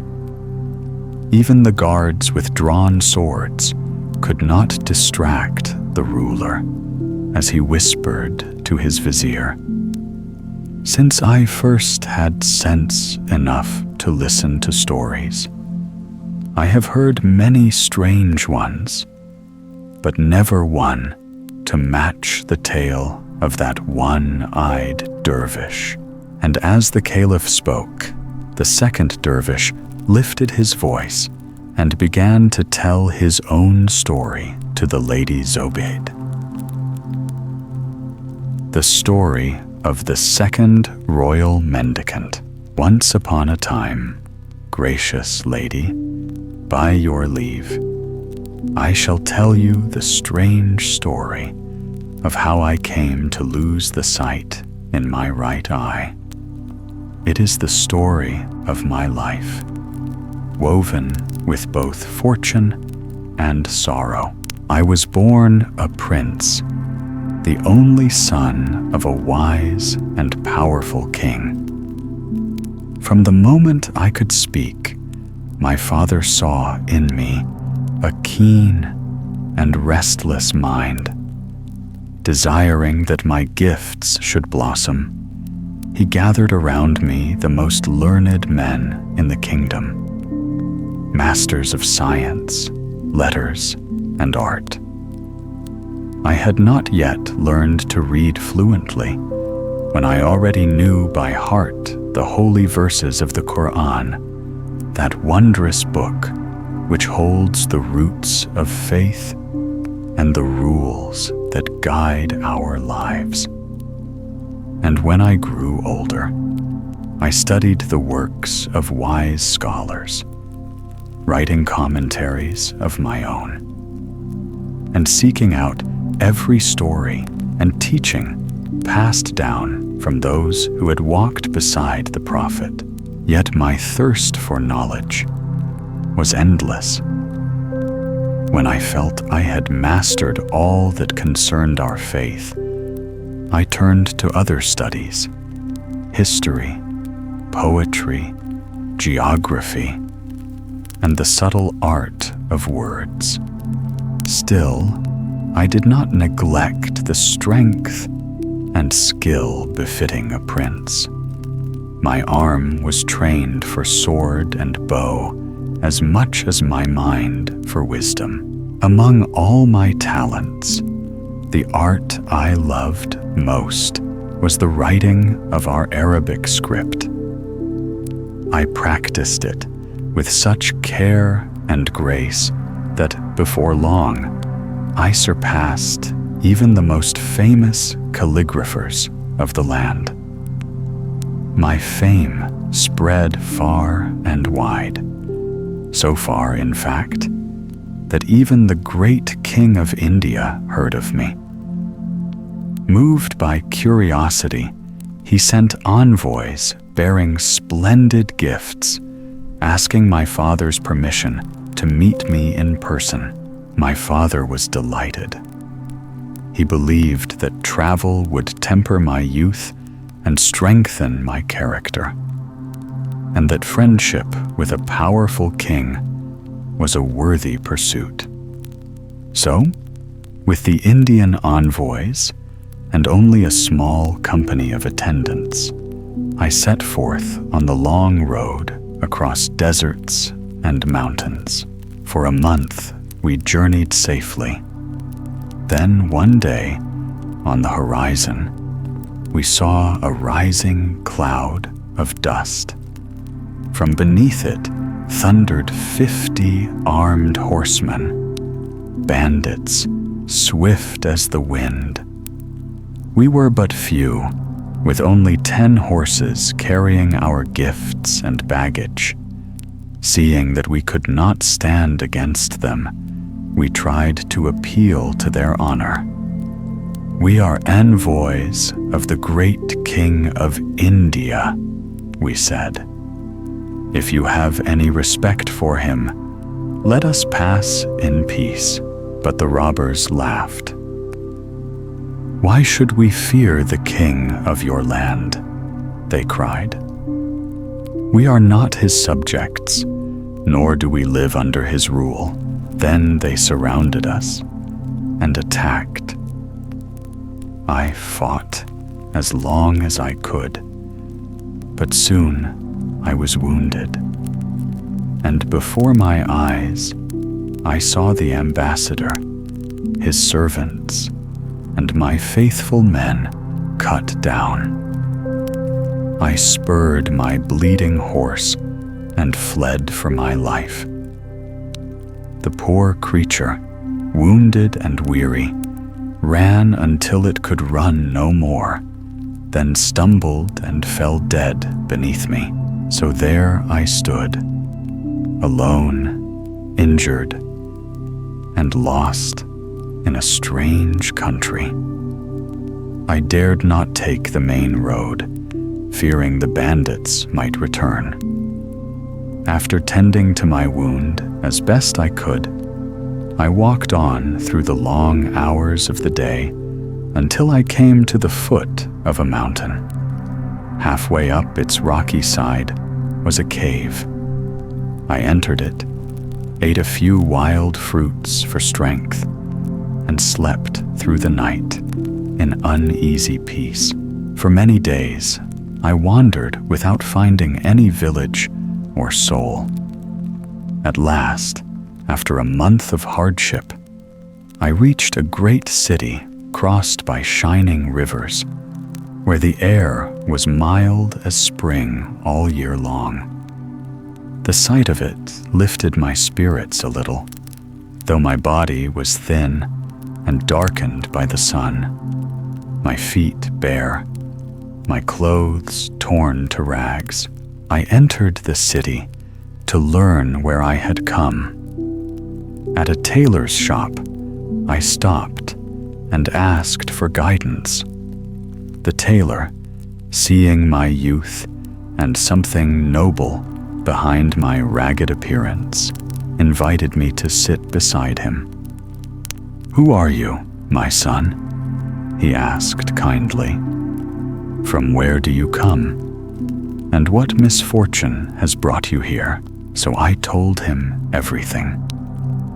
My birth, my journey, the attack, and my escape. I hid nothing, not even my royal name.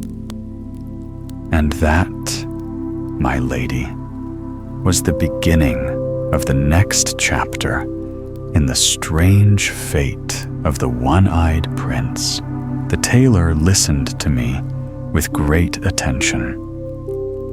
When I had finished my story, hoping for comfort, his words only deepened my unease.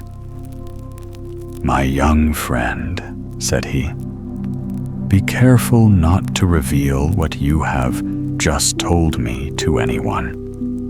The king who reigns in this land is a sworn enemy of your late father.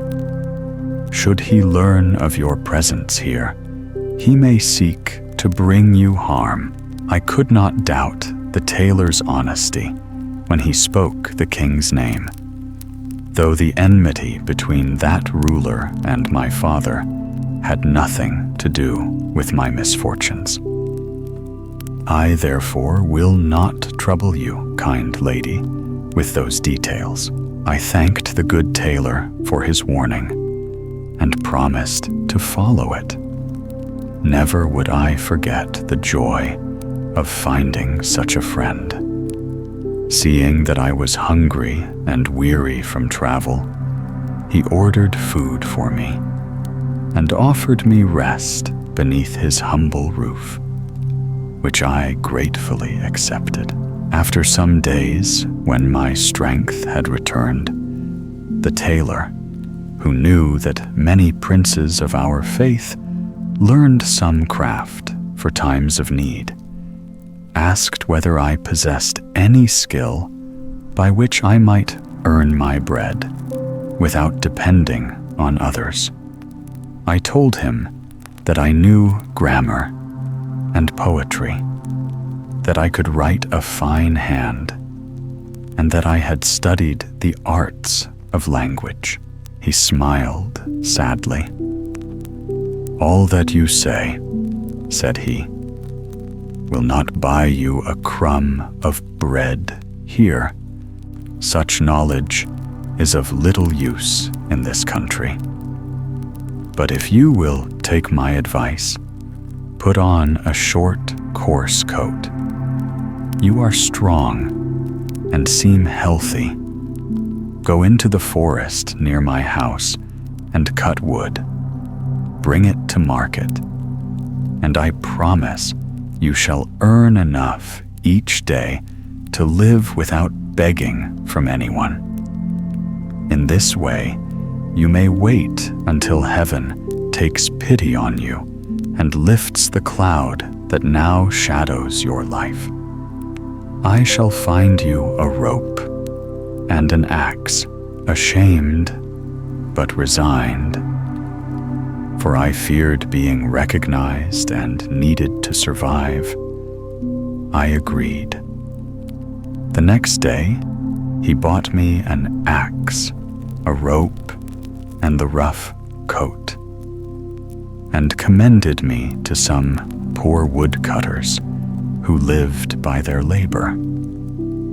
They led me into the forest, and that very evening I returned with a great bundle of wood upon my head, which I sold for half a piece of gold.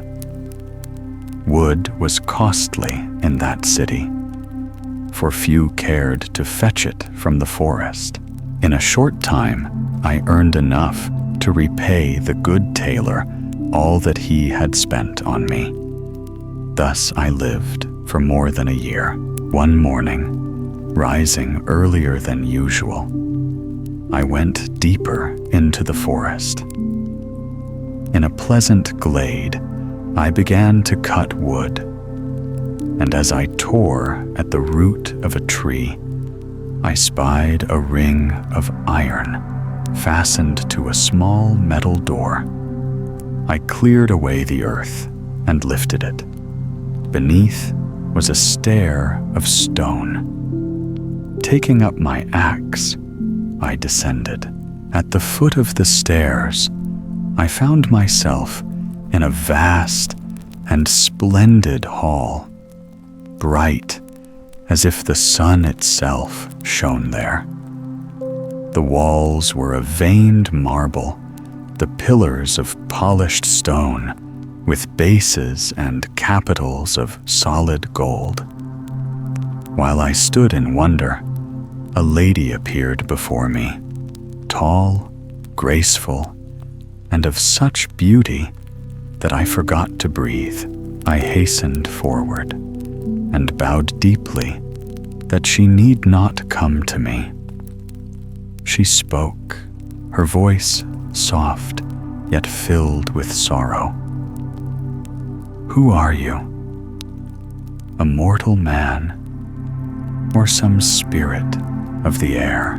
"Madam," I answered, "I am but a man, and no kin to spirits." "How came you here?" she asked with a sigh. "I have lived in this place for 25 years, and never before have I seen a mortal face but yours." Her kindness and her gentle gaze gave me courage to reply. "Before I answer, permit me to say how deeply I rejoice in this strange encounter. It lightens my grief, and perhaps may bring comfort to you as well. by a misfortune, I was cast from my princely state, and by chance discovered the entrance to this wondrous but lonely dwelling, where fate has granted me the joy of meeting you. Alas, noble prince, she said, you speak truly when you call this splendid palace a prison. No beauty can delight one who is forced to dwell against her will. Have you ever heard of the great King Epidemiris, Lord of the Isle of Ebony? The island bears that name because it yields so many trees of dark and precious wood. I am his daughter. My father gave me in marriage to a distant cousin, a noble prince.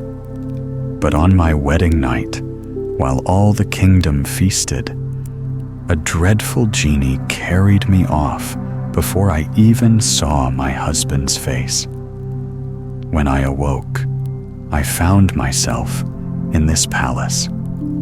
For a long time, no comfort could reach my heart. At last, through time and need, I grew resigned to my fate and to the company of the monster who guards me here. As I have said, I have lived thus for 25 years. I possess all that can adorn life, all but liberty. Once every 10 days, the princess continued, that fell monster comes to me for one night. He stays no longer, he says, for he has a wife. Should she learn of his infidelity, she would fly into jealous wrath. Yet, if I need him by day or by night, I but touch a little charm set upon my chamber door, and he appears at once. He was here but 4 days ago, so there remain 6 days until I see him again. Therefore, you may stay with me 5 days and be my companion, if it pleases you. I will serve you fittingly to match your rank and station. I fancied myself too blessed. My wish was granted ere I had asked, and who could refuse so kind an invitation? The princess led me to a bathroom spotlessly clean, well appointed, and most sumptuous. When I had bathed, a costly suit lay where my clothes had been. I put it on, not for pride of finery, but to be worthy in her presence. We sat upon a courtyard spread with a sumptuous carpet, cushions of the finest Indian brocade already laid. Presently, she set before us a table laden with delicate dishes. We dined together, and the whole day passed in pleasant company. At night, I shared the same bed with her. On the next day, seeking every way to please me, she brought a rare and aged wine at our meal, and, to humor me, drank several cups with me. When the noble wine mounted to my head, I said to her, "Fair princess, you have been buried here too long. Come with me. Go out and taste the sunlight you have been forbidden to see these many years. Leave behind this false, pale gleam of this place." "Dear prince," she smiled, "pray do not speak so. I care not for the fairest daylight in the world, provided that every 10 days you will live with me 9 days, and yield the 10th to that fell monster." "Princess," I answered, "I know you say this for fear of him, but I fear him not. I can shatter the charm that bears his scrawled writing. Let him come. I will wait. No matter how fierce or terrible he is, I will make him feel the strength of my arm. I swear to destroy all such monsters upon the earth, beginning with him." The princess well understood the doom that might follow and begged me, imploring, "Do not touch the charm. If you do, it will bring death upon us both. I know the monsters far better than you." The wine had dulled my reason, and I threw caution to the wind. I stamped my foot upon the charm and broke it into many pieces. No sooner had the charm been smashed than the whole castle trembled, as if it must fall, with a dreadful rolling thunder and a burst of lightning darting through the thick darkness. That fearful rumbling cleared the wine from my head and showed me my error. But too late. I cried out, "What now, princess?" She answered in panic, not thinking of the peril that awaited her. "Alas, you shall be dead if you do not flee at once." I followed her counsel, and in my fright, I left behind my axe and sandals. I had scarce reached the stair I had come down the day before when the accursed castle opened to let the monster in. He asked the princess angrily, "What have you done, and why did you call me?" She replied, "A sudden pang drove me to find the bottle, you see. I drank a few cups, and by mischance, I slipped and struck the charm, and it broke. Nothing else happened." Hearing this, the monster cried, "You shameless liar! Why are these axe and sandals here then?" "Now I see them for the first time," she said. "Perchance you came with such force that the wind blew them here, and you marked it not?" The monster answered only with curses and blows, the sounds of which reached my ears. I had not the heart to listen to the princess's piteous cries as she was cruelly treated. I cast off the clothes I had earlier laid upon the stair after bathing, and so I fled that place, sorrowing and more afflicted because I was the author of that great calamity. By sacrificing the fairest princess of the Ebony Isle to the rage of a brutal fiend, I had made myself both murderer and most shameful traitor among men. I told myself that she had indeed been captive for 25 years. Yet except for her lack of freedom, what need had she to be unhappy? My rashness had undone her happiness and delivered her to the mercilessness of a demon that knows no pity. I closed my door, covered a bundle of wood upon my head, and returned to the town, weary, sad, and bewildered. And though I scarce knew how I had come by that bundle, I bore it nonetheless. My landlord, the tailor, was glad to see me home.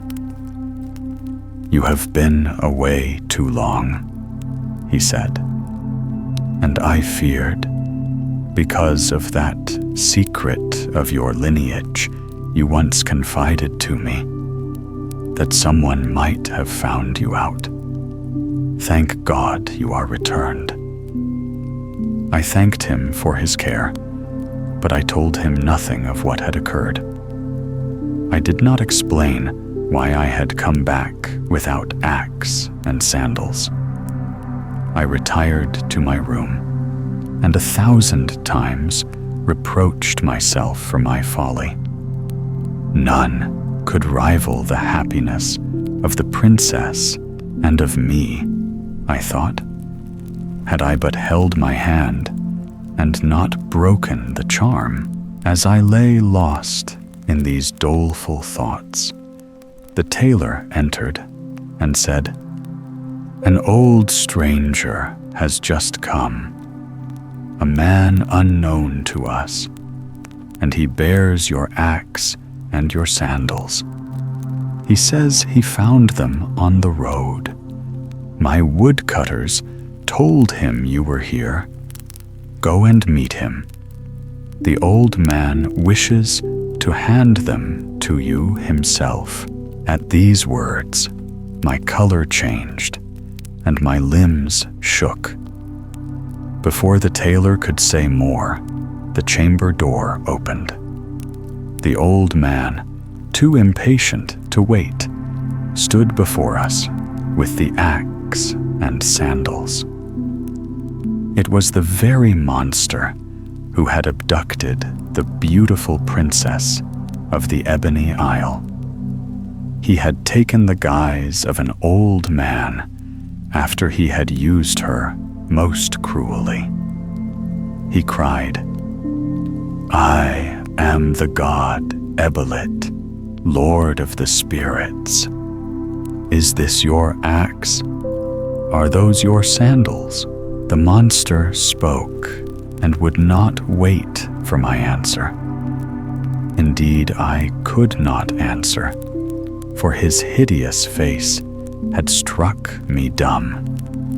He seized my belt, hauled me from the room, and swept me into the air. He carried me up to the blue sky, swift and strong, so that I scarce knew I was aloft until I saw the path into the forest, whither he bore me in an instant. Then he fell to earth as fast and furious as he had risen. He stamped upon the ground and cleft it open to enter.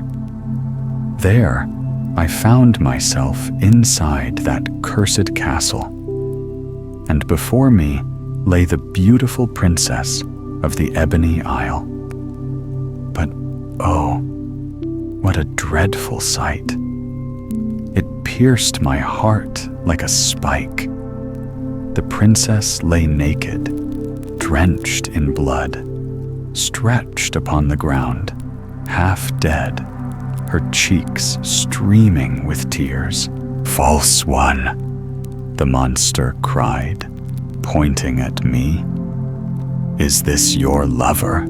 She raised her eyes, full of sorrow, and answered sadly, "I do not know this man.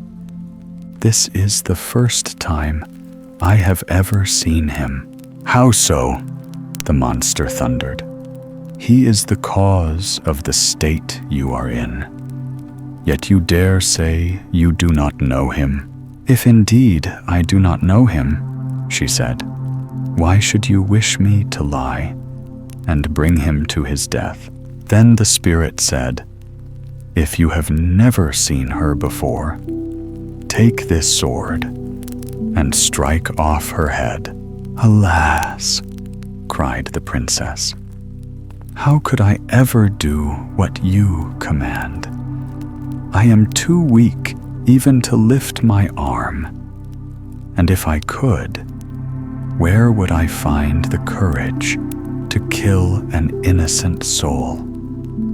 A stranger to me." The cruel spirit snarled, Your refusal tells me all I need to know of your guilt." He turned to me and asked, "And you? Do you know her?" I would have been the most faithless of men had I betrayed the one who had kept her faith even through the ruin I brought upon her. So I answered, "How could I know her? This is the first time I have ever seen her." "Then," said the spirit, "take this sword and strike off her head. Only then will I believe your words, and only then shall you be free." "With pleasure," I replied, and took the sword from his hand. "But, dear lady, do not think that I stepped toward the Princess of Ebony Isle with murder in my heart. I wished only to show her, in whatever small way I could, that if she could face death for love of me, I too would face death for love of her." The princess understood. Though pale and trembling, she gave me one long, sorrowful look, so full of meaning that it seemed to say she was glad to die, glad to see me ready to die beside her.